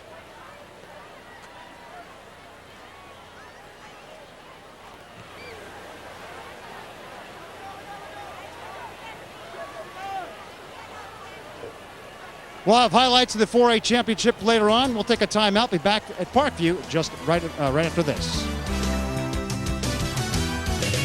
You're watching GHSA football on GPTV. And welcome back to the Orange Jungle, where Parkview leads Brookwood 6-0 at the half.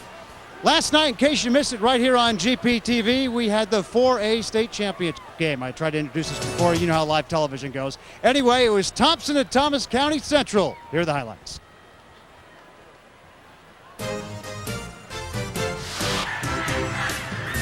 Running back to Marco McNair. Straight up the gut, 55-yard touchdown run The point after attempt was blocked, and the Bulldogs had an early 6-0 lead. Thomas County Central quarterback Eric Walden drops back, looks down the middle, and finds a wide open Cole Greer. 65-yard touchdown pass with the extra point.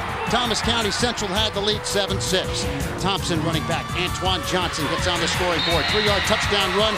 The 2-point conversion made it 14-7 Bulldogs. Then Deion Palmer. Swing pass to DeMarco McNair. This one, a big gain as McNair breaks tackle after tackle down to the 3-yard line. That sets up this one. Quarterback option. Palmer on the keeper from 3 yards out. 21-7 was the score at the half. Thomas County Central. First play from scrimmage, second half. Moses Cochran, 52-yard touchdown run. It was 21-14. Thompson, back come the Yellow Jackets, right? No, Bulldogs answer. DeMarco McNair, 4-yard touchdown run. It was 28-14. Bulldogs. Then it's Antoine Johnson scoring again, a 3-yard touchdown run. His second touchdown of the game was 35-14. And one more time, we call on Deion Palmer, the quarterback keeper. Here he comes around the right side, and he's gone. 52-yard touchdown run, and this one was over. Thompson wins it over Thomas County Central, 42-27. And congratulations to the Bulldogs. Now let's go to John Nelson. John? All right, thanks, Jim, here with head coach Mark Cruz. This was as tough as you figured, right? Oh, yeah. We knew we were going to be in a battle, and we knew it was going to be a tough game, and we just got to find a way to block them and move the ball. I was going to say this first half was like penalties and penetration seemed to pretty much sum it up. Yeah, they're plenty good on defense. We moved the ball and made mistakes. We got to eliminate mistakes and keep trying to move the football, play good defense. All right, thanks a lot, head coach Mark Cruz. He's getting ready for his second half. Let's go back upstairs to Charles and Gerald.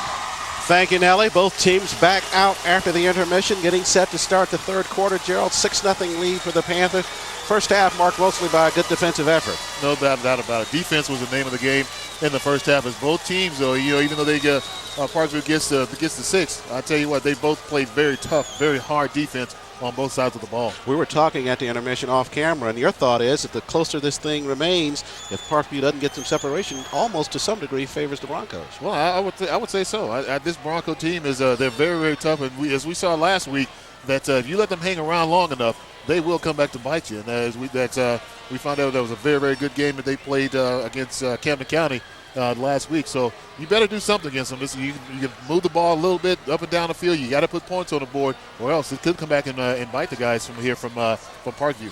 Parkview, of course, two-time defending state champs in the 5A division. As we get set to start this third quarter, let's entertain a little beauty before we get back to the brawn on the field. The cheerleaders from Brookwood High School. I thought you were talking about me for a second. Teresa, of course not. Coaches Teresa Taylor, Captain Amanda Hall, and you see the rest of the squad there. Particularly, we don't even talk about the mascots much, but Tony Schott and Ben Harmon, the mascots for the Broncos. As you take a look now, and kicking it off will be Mike Nixon for the Broncos to get us going here in this third quarter. Temperatures noticeably dropping here at the Big Orange as you take a look at Joey Sturdivant getting set to return for the Panthers. They'll have it on offense to get us going in the third. They lead at 6-0 as Nixon gets set to kick. Looks like he's back now. Hopefully he's all right. He was hurt earlier, which resulted in a missed field goal attempt for Brookwood. So hopefully he can stay healthy and give him a chance to maybe put some points on the board. Nixon to kick. 2 quarters remain before we decide who the 5A champs will be. Short kick. Gustafson fields at the 10. Walks at the middle of the gut. Now checking it Sturdivant with the football. Sturdivant up near the 27-yard line. We're going to find out, this second half exactly what Brookwood is going to be able to do. That's when the coaches get a chance to make all the adjustments. As you look at Wade in that first half, 4 of 7 for 34 yards. And he had that one interception. Coach Flo talking about that at the intermission. They kind of went up top, got a little bit greedy there at the end. It didn't result in a touchdown, but the pick against Wade as the offense comes back out for Parkview. Slide is to his right. Brooks is the up back. Dawkins punctuates the eye. On the ground, Dawkins, left side, looking for a crease. Got it to the 30, up to the 31. Tough running guys here on the left side of the line, going against that Brookwood defense that looks to try to, turn things around here in the second half. But If they can do that, if they can make a couple stands here, real hard-nosed stands, as you see there, that they're just knocking people around already. The game picks up in the second half just like it left off before halftime, with guys just knocking each other around and trying to make something happen. Second down and 7. In motion is Tarantino. They run it, Lester behind him. Lester eludes one defender, spins his way up near the 34-yard line. I tell you what, for Brookwood over there that time, and I think that was Boring, who came through the line, had an opportunity there to make a huge play to stop the guy in the backfield, but missed the tackle. Take a look at the pursuit now by the Broncos. They wrap up the leg of Lester, but he steps out of that. But then the rest of the game catches up with him, and he put a hard lick on Lester. Keep your feet moving. That's what the coaches always tell you. Keep your feet moving. Third down 4 now for Parkview. Shotgun. In motion started him. Wade in the pockets. Got some time. Now they flush him out of there. Wade rolling left. Got a man down the sideline. Gustafson with the catch. Inside of Bronco territory, out of bounds at the 41. Big play there as they had looked like they had Wade for a second, but then, of course, he had an opportunity to scramble there, and Gustafson was wide open for the play. 26-yard reception by Gustafson. And you heard Jeff Rancourt talking about him taking over his jersey number 12. Tim, as you look at Wade scrambling, had 2 receivers in the general area. Gustafson with the catch and first down for Parkview. Well, you know, that number situation, that was one of the things that was kind of passed down. You know, kind of keep the tradition going. Absolutely. First and 10 for Parkview. On the ground there goes. Started at left side, got a block at the corner. Started inside the 30, down near the 26. Not a lot of room short side of the field, but the Panthers are finding the holes and pushing the football. Well, sometimes, you know, it may seem like that's not the side to run to, but Boring that time kind of took himself out of the play, trying to force the issue by coming up the middle, and sometimes that leaves that extra blocker. He's gone. The extra tackler is gone, and then the offensive line, only thing they have to do is pick up and sustain blocks and get a nice run, and they did on that play. Lackley overran the play, started and cut it to the inside. First and 10 for Parkview. Their first drive in the second half. Down at the 27 of the Broncos. On the ground, it's Dawkins looking for the corner. Dawkins wrapped up from behind, but still charges ahead down near the 21. Well, I'll tell you what, they may have found something from the standpoint of the coaches coming in. Now, they did a lot of running on the inside, but as you see right now, a couple of plays they've hit on the outside, trying to take advantage of the short side of the field. I think that's one of the adjustments that Parkview has been able to make in the second half, and it looked like they're going to do that quite a bit. Second down and 4 after the run by Dawkins. As you take a look at him, approaching 100, 11 rushes, 90 yards thus far. Got a touchdown in the first half. He's been having a very solid game up to this point, and why not? They haven't been able to stop too much of the running game. There he is again, this time straight ahead near the 16-yard line and close to the first down marker. Sustain the drive. That's what they want to do, come out and make it. It's not necessarily a statement, but just to have a consistent drive right now. They know that they control the first half. If they can come out and continue to do that, they're going to have a very, very easy time on the ground again against a very tough Brookwood defense. Ironically, in that first half of the ball game, their first drive, they took it down for the touchdown. Looks like they're trying to do the same thing here. Third down conversions thus far. Brookwood 3 of 6. Panthers 4 of 6. Here's a third and less than a yard for Parkview. On the ground, Dawkins got the first down for the Panthers. Down near the 12-yard line on the carry. Well, I tell you what, Romano and Boring, I don't know what to say about that, but you're talking about meet me in the alley. that was a crack there. Now, if you want to get some, watch this. Look at Romano and burying that defender. That's what you call pancake. And he gets a nice big block there. Dawkins picks up the first down. That's what you call teamwork. When they're running like that, clicking on all cylinders, that can't help but fire your offense up. First down for the Panthers. Whistles at the line of scrimmage. The officials taking a timeout here. On the replay, we saw that blocking up front, just so critical to freeing those running backs. But just some excellent blocking from the fullbacks and up front by Parkview. Well, like I said, these guys they're very familiar with each other. They do this stuff, all year long. They probably go against each other, and and summer drills and stuff like that. So these guys the history with the two teams is something else. And before the game started, they had the coaches' kids and stuff out on the field, and they were just playing a little, friendly little game of tag and throwing the ball, and the fans were cheering and booing for both sides. So this is what kind of game it is, a neighborhood battle. This drive already eclipsed 3 minutes and 36 seconds, so Parkview keeping it on the ground, controlling the ball. Lester at the corner for Parkview, wrapped up by the Broncos. They gang tackle him there. Don't know if he got it back to the line of scrimmage or not, Gerald. Well, I don't think he got it back to the line of scrimmage, but again, the pursuit there for Brookwood, and they're doing something a little bit different here. They're shooting the linebacker in the gaps and stuff, and they're trying to force the issue on the running game and maybe take up an extra blocker. So they're really doing something. As Boring again shoots to the line of scrimmage, and unfortunate for him, he continues to keep running into Romano, and he's not a small little chunk out there at all. Wade comes to the line of scrimmage. Second down and 11. Lester lost one on the previous play. On the ground. Straight ahead. Dawkins runs off one defender. At the corner. Dawkins tries to lunge in. Goes in for the Parkview touchdown. 14-yard touchdown run by Sean Dawkins. Broncos had a pop on him at the line of scrimmage, but Dawkins fought through it. They sure did, but I tell you what, when we get the chance to see the replay on this, the thing that they did not do, and that's what coaches always emphasize, is when you hit, you wrap up. Everybody hit, but everybody wrapped up. Against a very strong running back with a very strong lower body, you've got to get your arms around those legs, or else that's what's going to happen. He's going to break off a big run, bit off something there to get him another touchdown, and right now it looks like they're going to... Dawkins with the 14-yard touchdown run. They're going to go for two. They missed on the first extra point attempt, so we'll see if they can get it back at 14. Wade. Dawkins alone setback. Brooks in motion. They'll run it there. Oh, Wade's going to step up and throw it. Got the tight end Matt Knight there for the two-point conversion.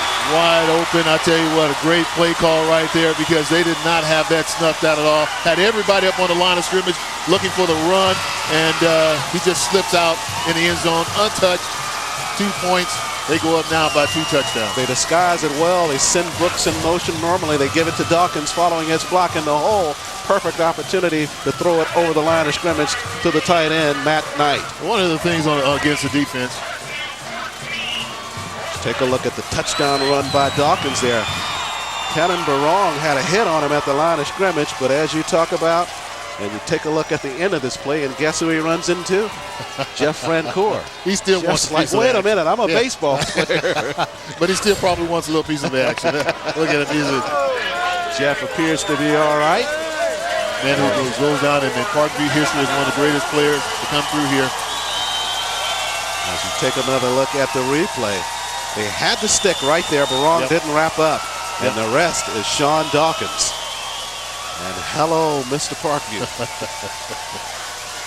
Not sure if Sean knew who it was. But yeah, you got to love it. He really didn't care at that point in time.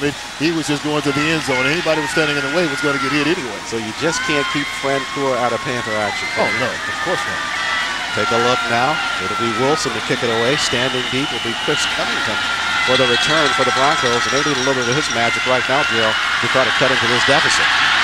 Wilson with the kick, deep kick, as Covington stands near the end zone. Whistles blow. Flags upfield.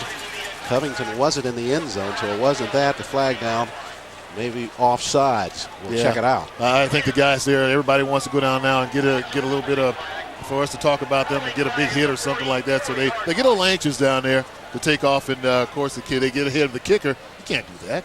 You got to stay back there and wait for it. You got to wait for a kicker. So look at Coach Cecil Flo. His animation shows this disgust with the call.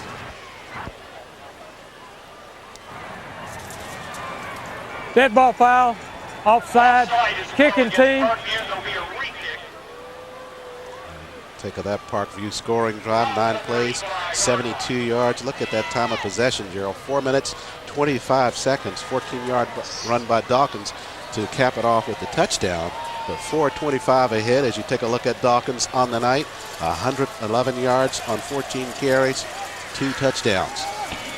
That possession is what sticks out on that. I was just thinking about that too, about how, this guy here has had a solid high school career. So Saylor will go deep this time for the Broncos. And you know, this is a big game for them, you know, in the state championship again. What a way to go out, you know, to have a big game like that, win or lose. It's he's having a very good time so far tonight. Wilson with the kick. Saylor will have a return from the 7. Left side, he's got a wall there. Saylor at the 20.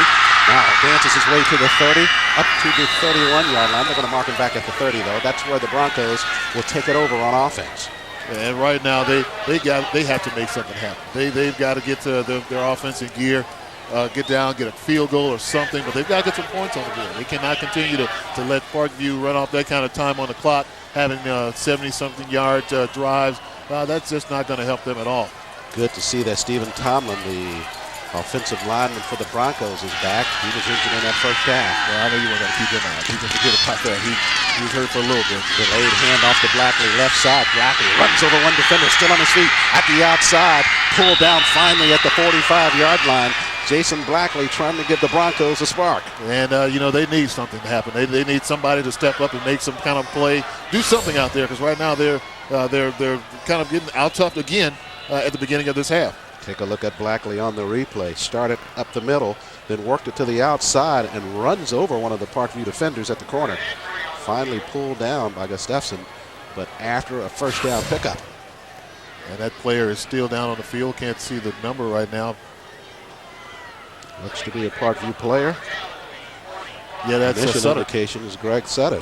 Absolutely. He's the one who took the shot there, and apparently. Take a look at the replay. Blackley at the corner, and he just runs over Sutter right there. It looks like maybe a shoulder the way that he was turning in there. That's you know, sometimes get a little stinger right there when you're going to make that kind of tackle. You hit the guy low and kind of in an awkward position, and he may have hurt his shoulder there a little bit. But you can see right there. He's grabbing that shoulder as he went down. On the replay again, Sutter finally up. And it may very well be, as you indicate, we'll try to get a report on him if we can. But he was grabbing that shoulder immediately after the contact with Blackley. Well, he's up and he's walking off on his own power, so that's always a pretty good sign. And I'm sure he's going to get back in the game, too. You're not going to keep him out of there. You take a look at his season numbers for Sutter. 47 tackles, 17 assists, 5 interceptions. One of the leaders in that category for the Panthers. Jefferson leads him with 6 interceptions. He actually leads the county in that category. And he'll be back next year, too. So, again, the team just continues to reload. 1st and 10 for the Broncos after the run by Blackley. We're back to live action now. Right side with the football is Covington, tucked up from behind. Good tackle made, open field by Zeb McKenzie, the senior. He's doing it on both sides of the ball. Offensively, he's been making some very, very nice blocks on defense. He's been there all night long. He's been one of the guys causing a whole bunch of havoc there in the backfield. That's right there. Just the pursuit. That was just outright hustle. One of the better players here in the state and one of the largest schools here, as you can see there. 51 tackles, 27 assists, 4 sacks. McKenzie coming up, waving the finger, saying, "Not on my side." And guess where he's headed, Gerald? Well, he's probably going to be a Bulldog, huh? University of Georgia.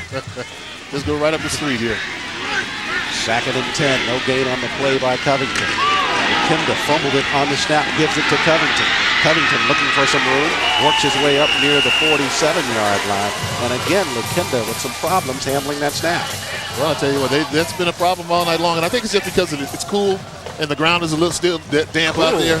It's a little cool, just a little bit now. There's no snow or nothing, so don't. That's your definition of cold, huh? Yeah, it's gotta have some snow, maybe a little ice, whatever. But it's cool tonight, and the ground is still a little damp. So when that ball comes off with the turf, they've got to get that older thing under control. So they may need to kind of wipe the balls off, and I'm sure the ball boys, when they take the balls over for a change, need to do a little something to get that ball, stirred up so they can have a little bit better handoff. Weren't you the one begging for the heater in pregame, though? Me? Nah. 3rd down play, LaKinda in the pocket, looking upfield, fires, catch made, and it's enough for the first down. Grab was made upfield by Jared Burita. And it looks like they may have a flag on the play, too. And the flag looks like it's going to go against the Broncos. Oh, yeah, I think they're going to have to bring it back, unfortunately, but a big play right there. They can't have those things happen. They've got to get some big plays and make them stick. Everybody's got to be on the same page. It looks like they're going to have to bring that play back. Coach Mark Coons at the sideline. They're going to mark it off against the Broncos. Don't know what he's got in the playbook for a 3rd in this tight distance.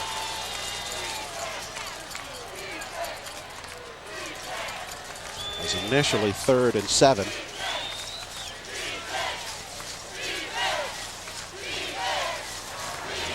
Holding, offense, 10-yard penalty. They mark it off against the Broncos. Line of scrimmage now is the 26. Let's take a look at it, Gerald, see if we can pick up the hold on the replay. Lakinda in the pocket.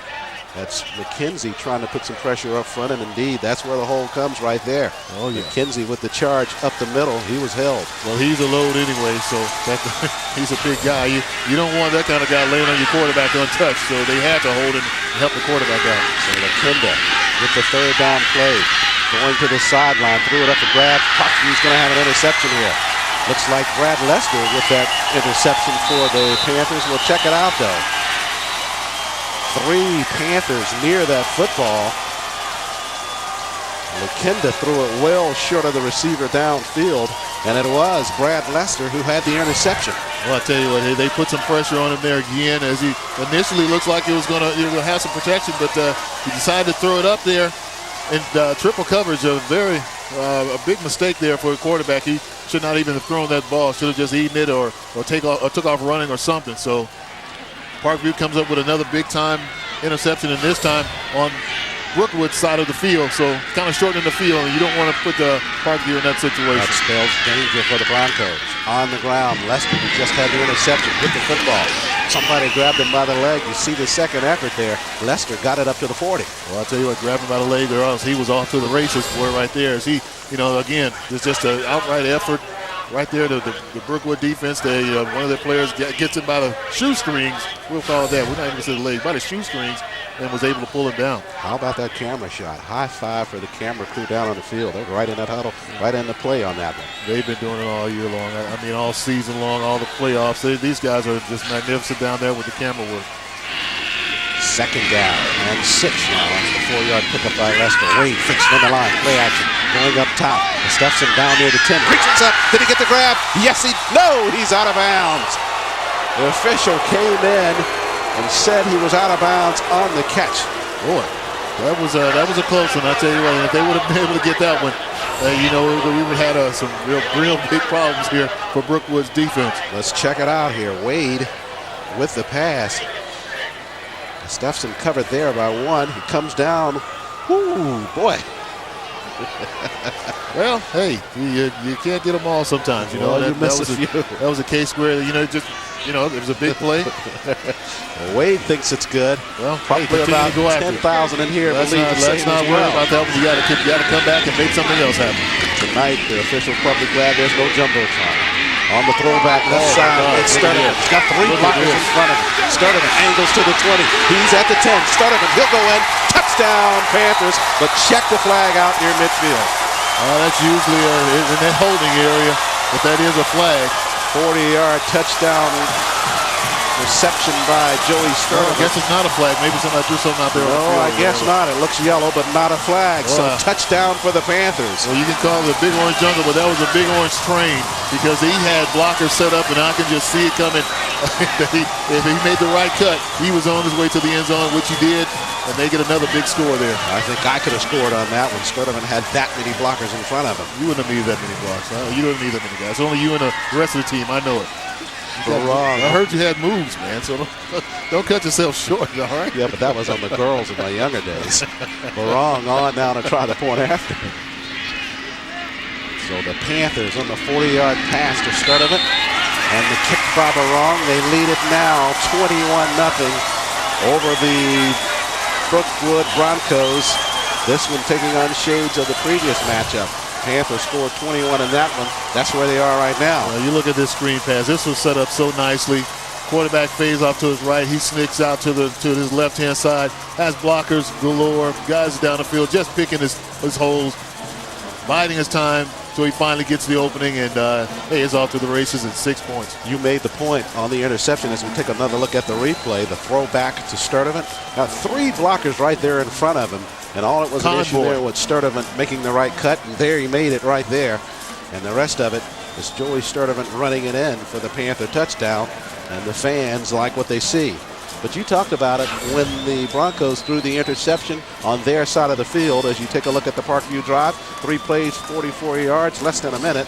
Joey Sturdivant on a 40-yard touchdown reception from Dustin Wade.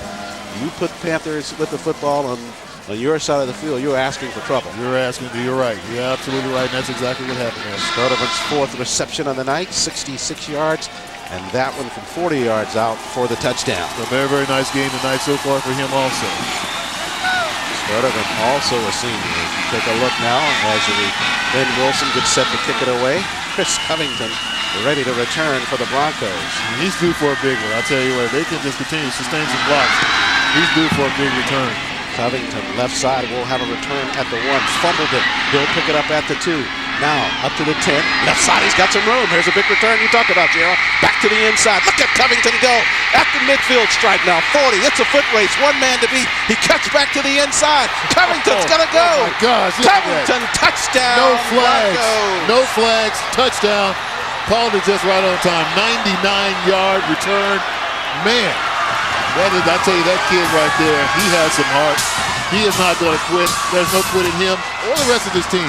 And that may have been the big break that they may have needed all night long. And Covington barely looks winded after the 99-yard touchdown sprint. Brings life into the Bronco fans here. A 99-yard kickoff return for the TD, and the Broncos get on the scoring board. Come on now. Mike Nixon with the point after. And you talked about juice, Gerald. They got some from Chris Covington. You made me look good that time. I have to say so. Right? And I'll tell you, I'm glad for them because, they really were kind of, we get a little worried about it. They were kind of getting ready to start the slump again. These guys got to control the game. There's not much we can do, but as you can see here on the return, drops the ball sometimes. You know what? That's when sometimes those big plays happen. When you do something like that and you pick it up and you just take off running, just trying to get positive yards and get back upfield, well, he ends up breaking the thing as he takes some nice little blocks there. Missed tackle, 1, 2, 3 missed tackles there in that little part of it, and then gets downfield of another missed tackle. Continues to keep his feet going, gets in the end zone. Big time play. Big-time player. What can you say about Chris Covington? Did the same sort of thing in the semifinals last weekend at the Georgia Dome. Just an exciting player to watch for the Broncos, and only a junior. There at the sideline, you see him. He just went 99 yards for the Bronco touchdown. Point after was good. It's 21-7. The Panthers lead it with 3:48 remaining in the third. Hold on to your seats. We're not done yet. Mike Nixon set to kick it away for the Broncos.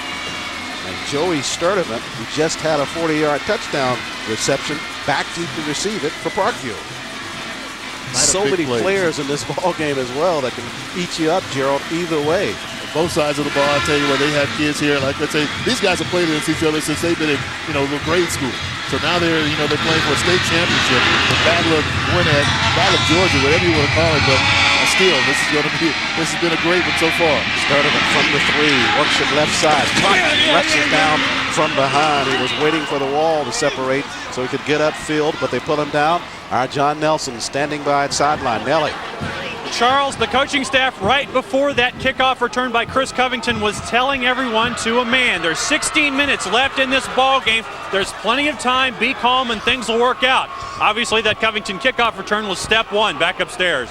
Thank you, Nelly. And indeed, you're right. Covington with some excitement and points for the Broncos. Yeah, you see the defense kind of come out the field now with a little bit of bounce as they come out there to run to say, hey, all right, now let's get in this game and let's see what we can do now. 1st and 10 for Parkview from the 21 on the ground. Dawkins with the carry. They turn him over, but Dawkins got it up to the 25. And that Parkview offensive line there, they still are coming at you, and they're going to continue to come at you. Going to give you a heavy dose now of Dawkins as he's still adding up to his totals well over 100 yards now in the game. Question is, can that Bronco defense assert themselves and stop the Panthers? 3:15 and the clock running here in the third. They surely would love a 3 and out. Split backfield behind Wade. On the ground, Lester with the football. Somebody tripped him up from behind. Good defensive stop in the backfield by Cannon Barong. Barong missed the tackle on Dawkins on the touchdown, but there he wraps up on Brad Lester. He comes up with a huge play right there. He's been doing this a couple of times tonight, and this time he guessed right. He didn't have to go against that big Romano this time. He gets by him and able to get to the running back and make the tackle in the backfield. Big play now. Hopefully the defense can step it up and stop him right here, which would be a huge swing here in momentum for the Brookwood team. Third down, 9 for the Panthers. Shotgun is the set for Dustin Wade. On the delay handoff, they give it to Lester. Lester right side, fighting ahead, puts his head down and close to that first down marker. Lester able to sneak through on the carry. It's going to be close, it looks like, but maybe his second effort. Maybe a little bit short, but I tell you what, that was a nice play call there. Everybody's sitting up thinking it was going to be a pass. You can't be caught off guard. You can't be caught sleeping. You got to continue going as they pick up the first down. Very, very tough run there by Lester. Offensive line helped him get a first down. Now you talk about momentum on that third down play. Broncos surely needed to stop. Panthers able to prevail and get the first down. You heard the cheers from the Panther faithfuls here. Let's see if the momentum swings now. Well, they knew that they would have been stopped there. Some things may have been not going well for the Parkview team. First and 10 now. Wade. Hand off left side. Lester looking for the corner. Crunched at the sideline. Hit made by James Pritchard. A big hit on Brad Lester. Big time hit there by Pritchard. I mean, you're talking about wrapping him up and taking him down. He did all of it in a picture perfect tackle there. That's what they need. Let's take a real time listen at this one. Ouch. That hurts. Lester up though after the hit. Second down. He lost about a half. Pritchard with the nice rack on Lester. Shotgun for Wade now on Parkview. There's the snap. Wade on the delayed handoff with Lester again. Somebody took him at the line, but the suit catches up with him at the 35. Lester with the good balance though. The initial hit, not enough to bring him down. Well, I tell you what, they played that one pretty good again for the Brookwood. They have been making some nice defensive calls this second half. Even though they've hurt themselves at times with just missed tackles, they still haven't been in position to stop the Parkview offense when they had the opportunity. Ben Yater got the initial hit on Lester. That allowed the defense to catch up to make the pursuit tackle. Well, here we go again, Gerald. Third down and long. 3rd and 8 here. You're right. That was just what I was about to point out again. There's another big situation here. If they can stop them and make something positive happen for the defense. Shotgun for Wade. Here comes the pressure by Broncos. Pass caught at the 48-yard line. We got it to Joey Sturdivant, who squared at the 48. First down, Panthers. Well, I'll tell you so what, they answer 2 times in a row on third. As you take a look at the replay. Sets back there. Only thing about that from the Brookwood standpoint, they just didn't get the pressure on the quarterback, and you cannot let Wade sit back there and make the throw like that. He will find a guy who's open, and he will hit it. That has been the big difference for Brookwood. They have been able to stop the run, but when the Panthers have thrown the football, they've been successful.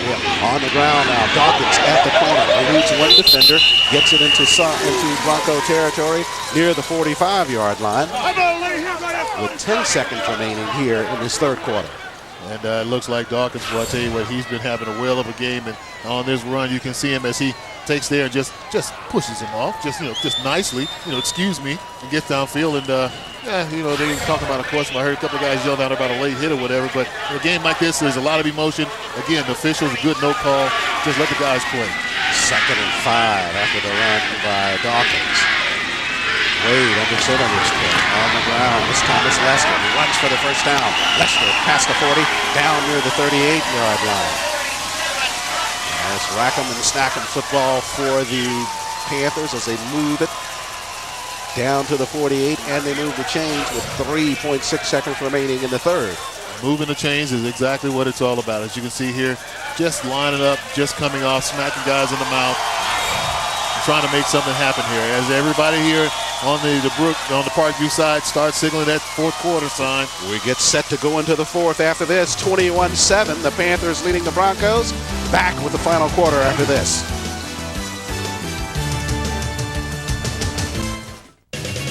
You're watching watching GHSA football on GPTV.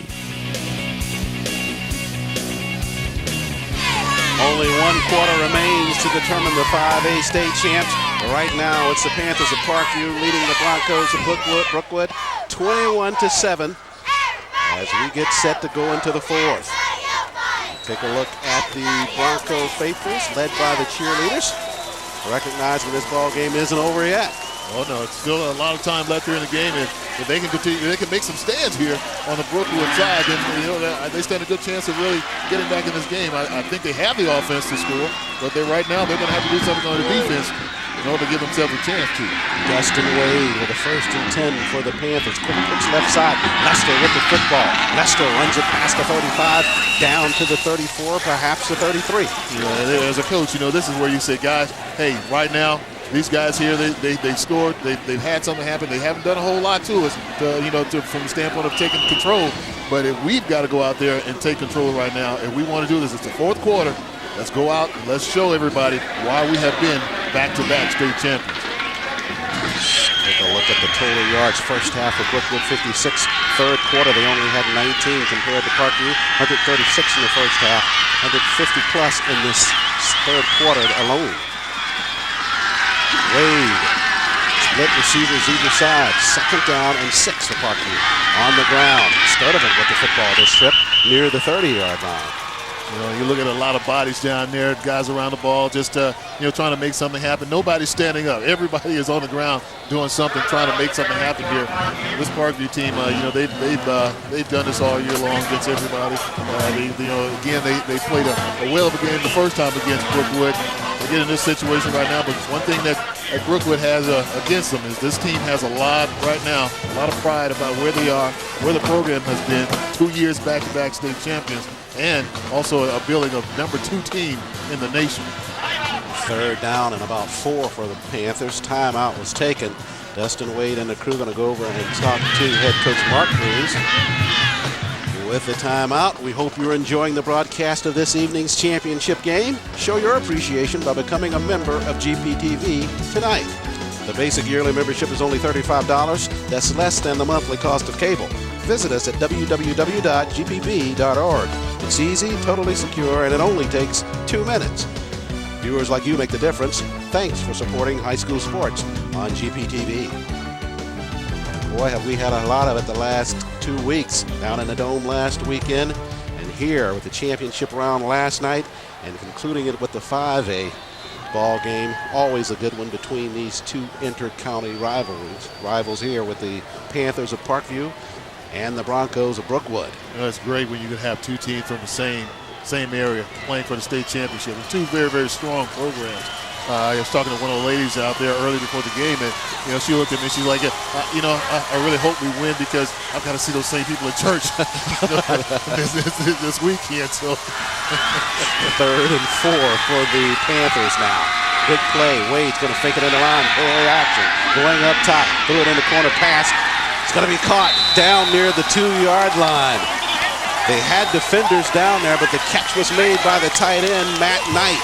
Knight able to pull it in down near the 2 on a 30-yard reception that puts the Broncos at 1st and goal. The Panthers at 1st and goal to go here, Gerald. Another nice play here where everybody is playing up there for the run or either something short to happen. I think they were looking for maybe that screen pass again, but the tight end gets downfield. He just puts the ball nicely over the defender's head, and the only thing he had to do was catch it. Play catch. That's all they were doing at that point in time.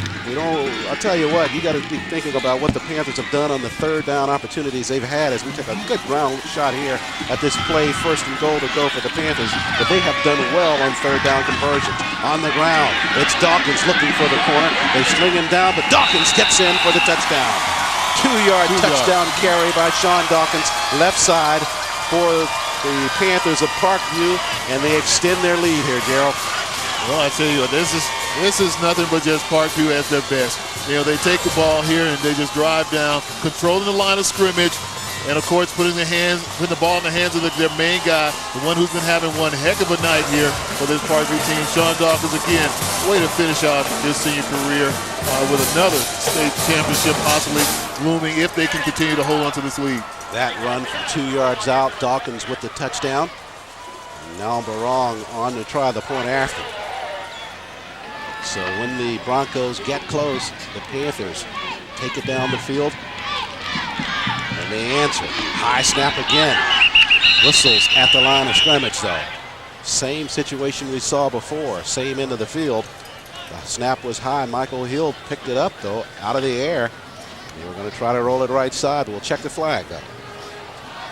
A little funny stuff going on there in the line of scrimmage. I don't know if it was against the Brookwood players or not. We'll listen to what the official has to say. Offsides against the Broncos. Not that Kenneth Barong needs any less distance to kick it. No. Like I'd say this, the scoreboard over there, I think that he may kick it toward there or something.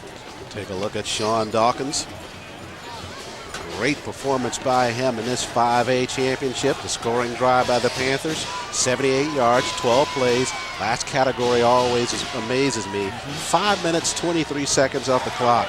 Well, you talk about ball control, keep away. That's exactly the formula for winning football. And as a coach, you can't draw them any better. As you see that converts. He gets the field goal with ease, but that's what you want to do. Your team goes out, and you want to win a game. You got to take it. You got to break the other team's will.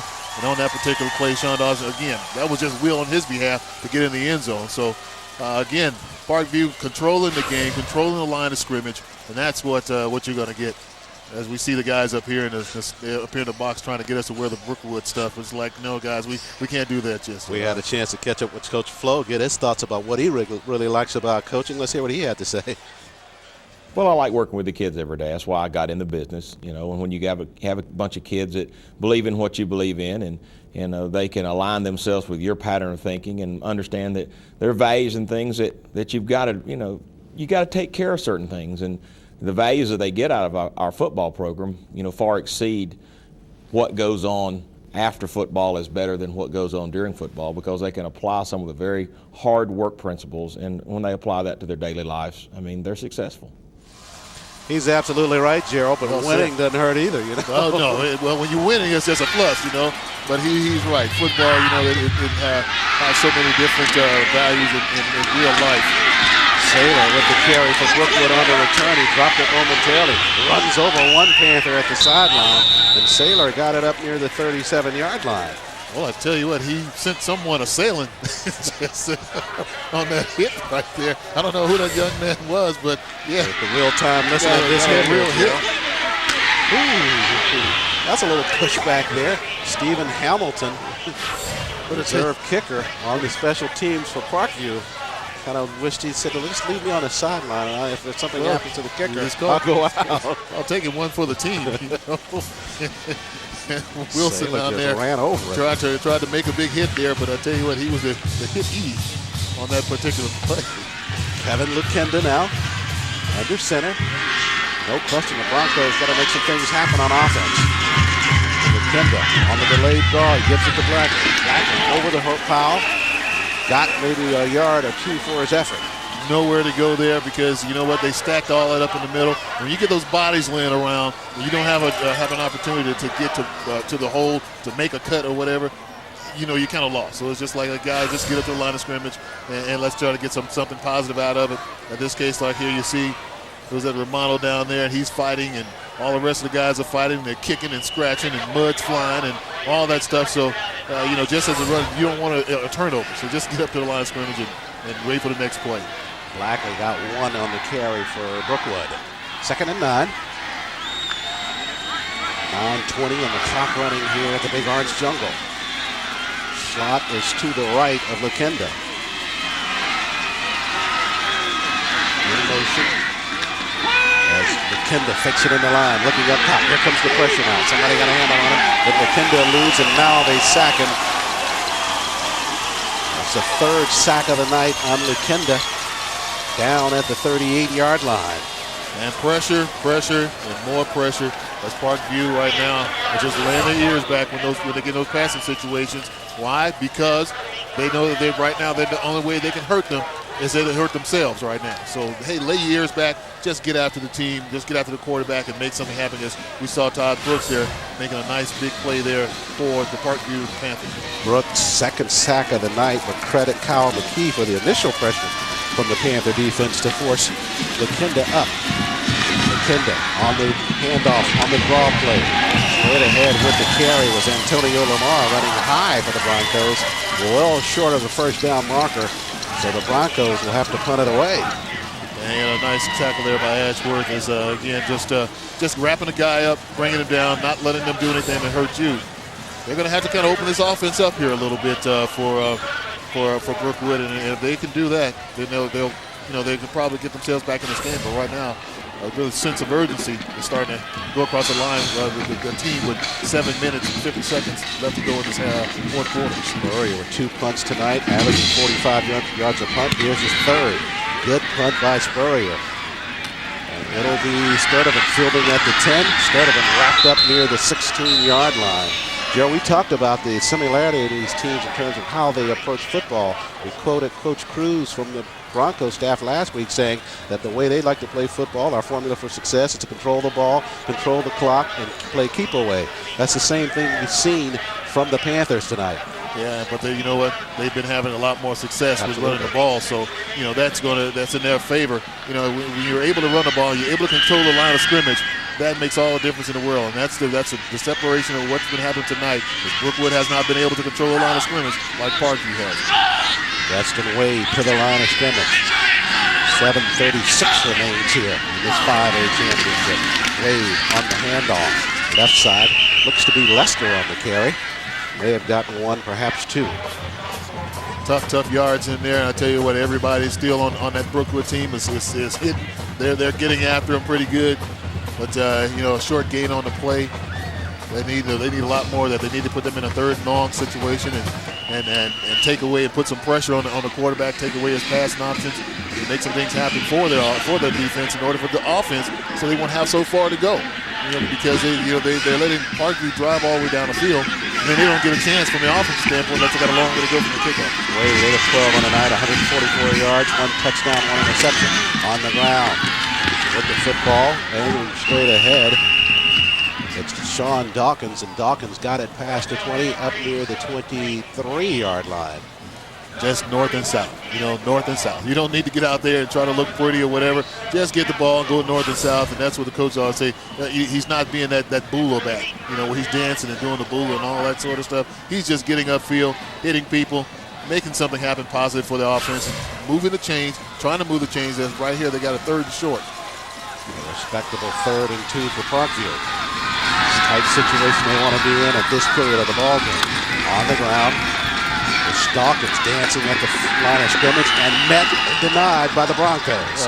Big stand there by Brookwood. Yep, a good stand there. They needed that. That's something that they've been trying to have happen all night long, but this time Parkview decided to take the pass. Take the run instead of the pass, and they could stop this time. Behind the defense, you take a look at the play. Dawkins started right, then back to the left, and stood up in his tracks by Scott Yasko, the senior linebacker. There's the punt, fair catch called for by Brookwood. Fumbled on the play. It looks like Saylor was able to dive on it, and indeed he was, so Brookwood will have the football from their own 40-yard line. Well, they're going to have to move the ball this time. They 5 minutes, 41 seconds left to go. They've got to open this up. They can't sit back and just be content with trying to control the ball, because they need to get in the end zone and score. Saw Ben Wilson at the Panther sideline, satisfied with his punting effort there as the Broncos start from their 40. 5:41 remaining here now as McKinda comes to the line of scrimmage, splits either side. Lone setback is Antonio Lamar on the ground. They give it to Lamar. Right side, Lamar falls ahead to the 45. That's still scratching and clawing out there. As you see, some guys had to get a little extracurricular struggling out there with kicking and scratching and all that sort of stuff. But you're going to have those kind of emotions right now. Frustration is starting to set in probably for the team from the Brookwood. They've been in this situation against this Parkview team here now for 5 or 6 times now. They've lost to them. So it's been a long time. these guys don't want to go down just getting up here very easily. Second down and 5. They're coming on the misdirection. Covington with the football. Got a block at the corner. Covington put his head down. Another crunch at the sideline. Hit made by Greg Sutterth, who was injured early in this second half on Covington, but Covington looks to have run it for a Brookwood first down. And he gets a first down. I'll tell you what, he's been their main man tonight. As you see here, nice pickup blocks there. One man to beat, but the offensive lineman didn't quite get out there to pick him up, and Covington gets he still gets the first down, but what a game he's been having. He's played his butt off tonight, and I'll tell you what, he can't say there's no fight in that field. First and 10 for Brookwood. At the Panther 48, it's Covington once again looking for the corner, this time denied. Good pursuit on the play by Zeb McKenzie. McKenzie makes the stop on Covington. That play going to the right side of the field as you take a look at it on the replay. And McKenzie trailing, able to wrap him up. And Covington limps off after that play. Looks like he's hurt, maybe have a hamstring or something. Hopefully he'll be all right and be able to come back and get involved with this game to hopefully spark his team. So Zeb McKenzie headed to UGA. Just told in my ear that he may be racking up your son next year sometime. You know, these guys they're tough down there. You know what? You gotta watch what they say. They'll sneak one in on you when they get a chance. But that's true, though. You know, it's a true fact. Here comes an attempted throwback. With the football is Pritchard, and Pritchard is pulled down. Now he works his way out of that, but they still get him down behind the line of scrimmage.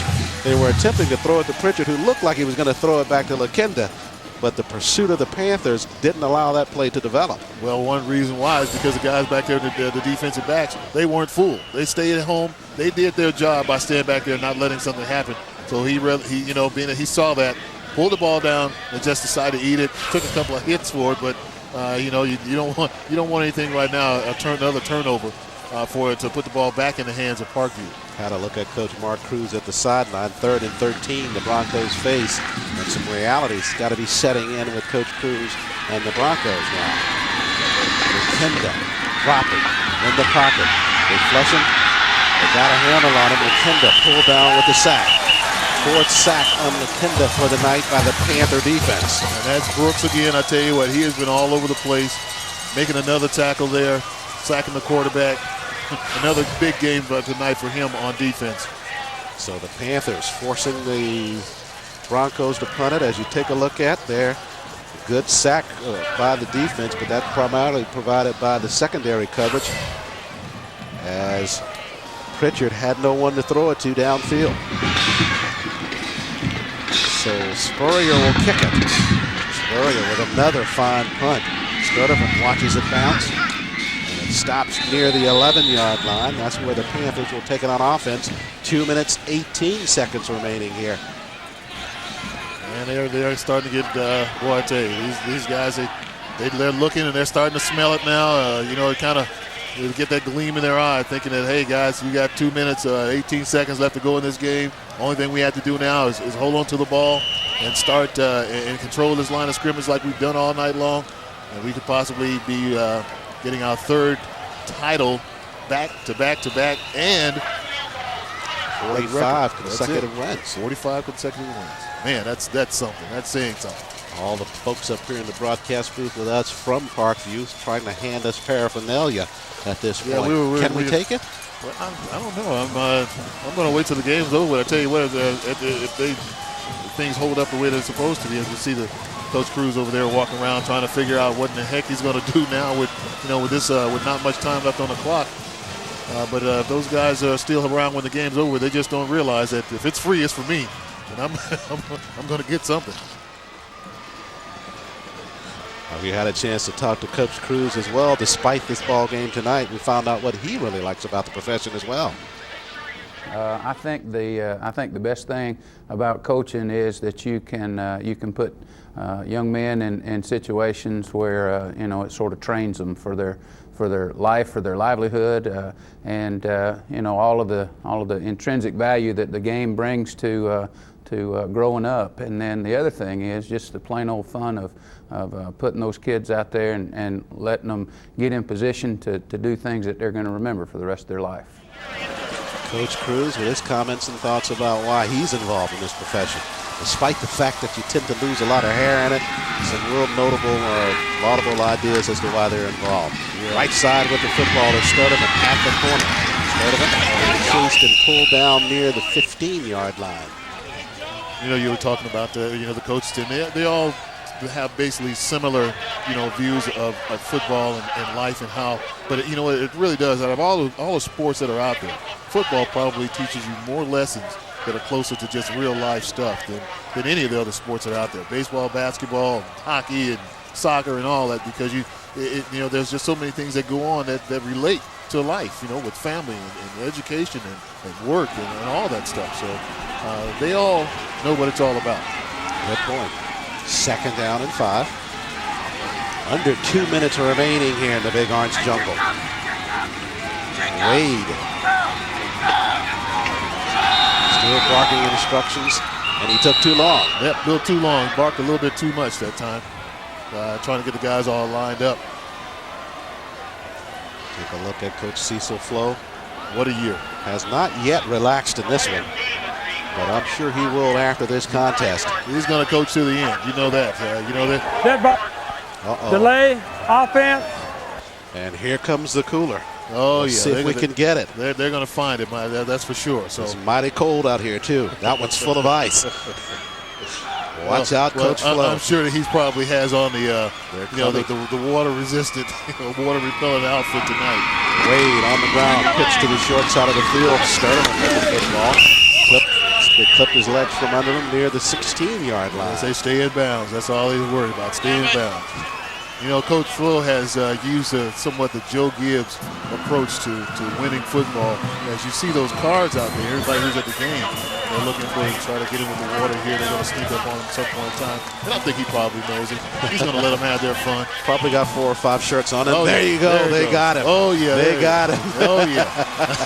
What can you say, Coach? You deserve it. He hadn't quite relaxed yet, but he's sure. Oh, that water will get him into the frame of mind now. But I was saying about those cards over there, and he loves racing himself. As you can see here, a nice carry here. Brad Lester with the football near the 30-yard line.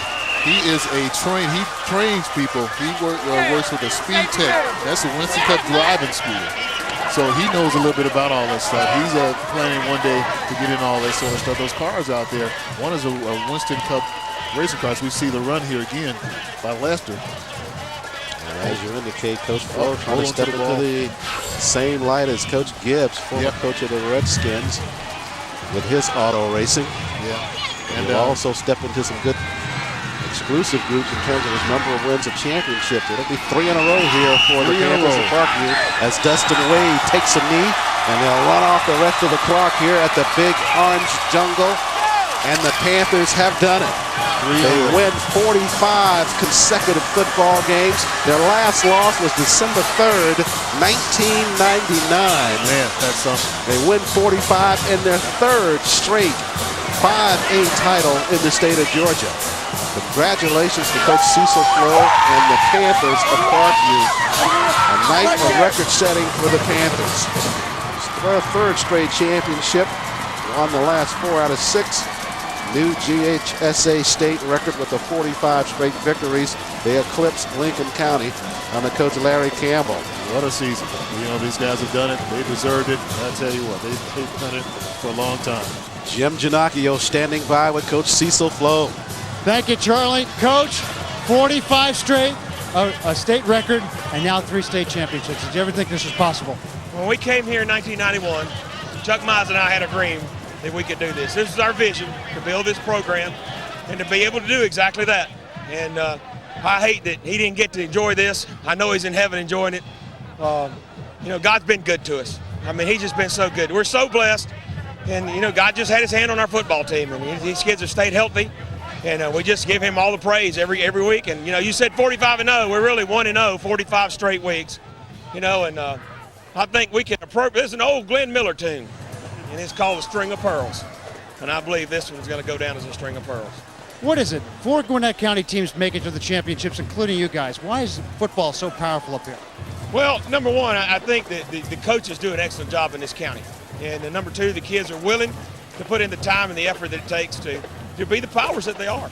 And I had to Mark Cruz did an excellent job. Took a team that was last year, they were 5-5, and took them to the state championship game in his first year as head coach.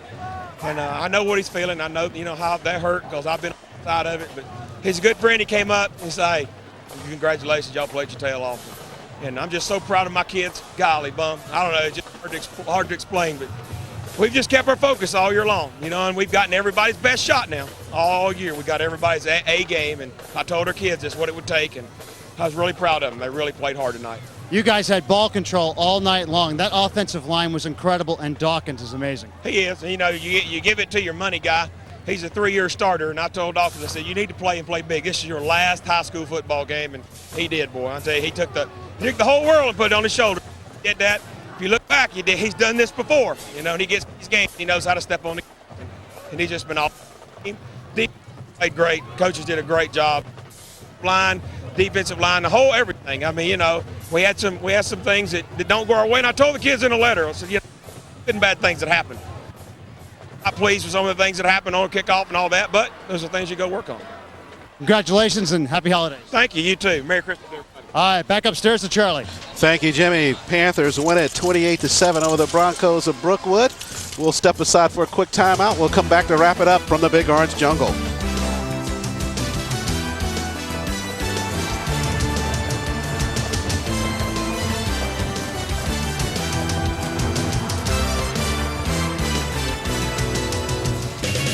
You're watching GHSA football on GPTV.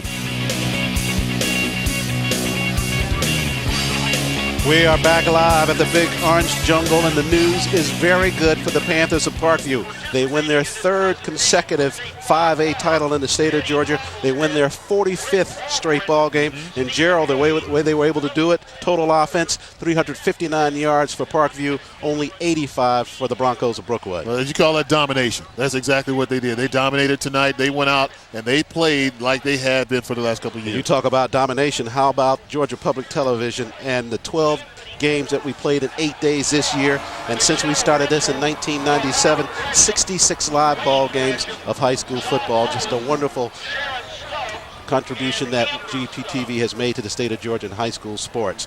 And everybody out there, I'm just glad to be a part of it. I feel like I finished my 4th year of The Sopranos or something now. This has been great for me. I love it. It's been great for the entire state. Once again, the 5A title goes to the Panthers of Brookwood. They win it 28-7 over the Broncos of Brookwood High School. The Panthers of Parkview, your winner here, over the Broncos of Brookwood. 28-7, your final score.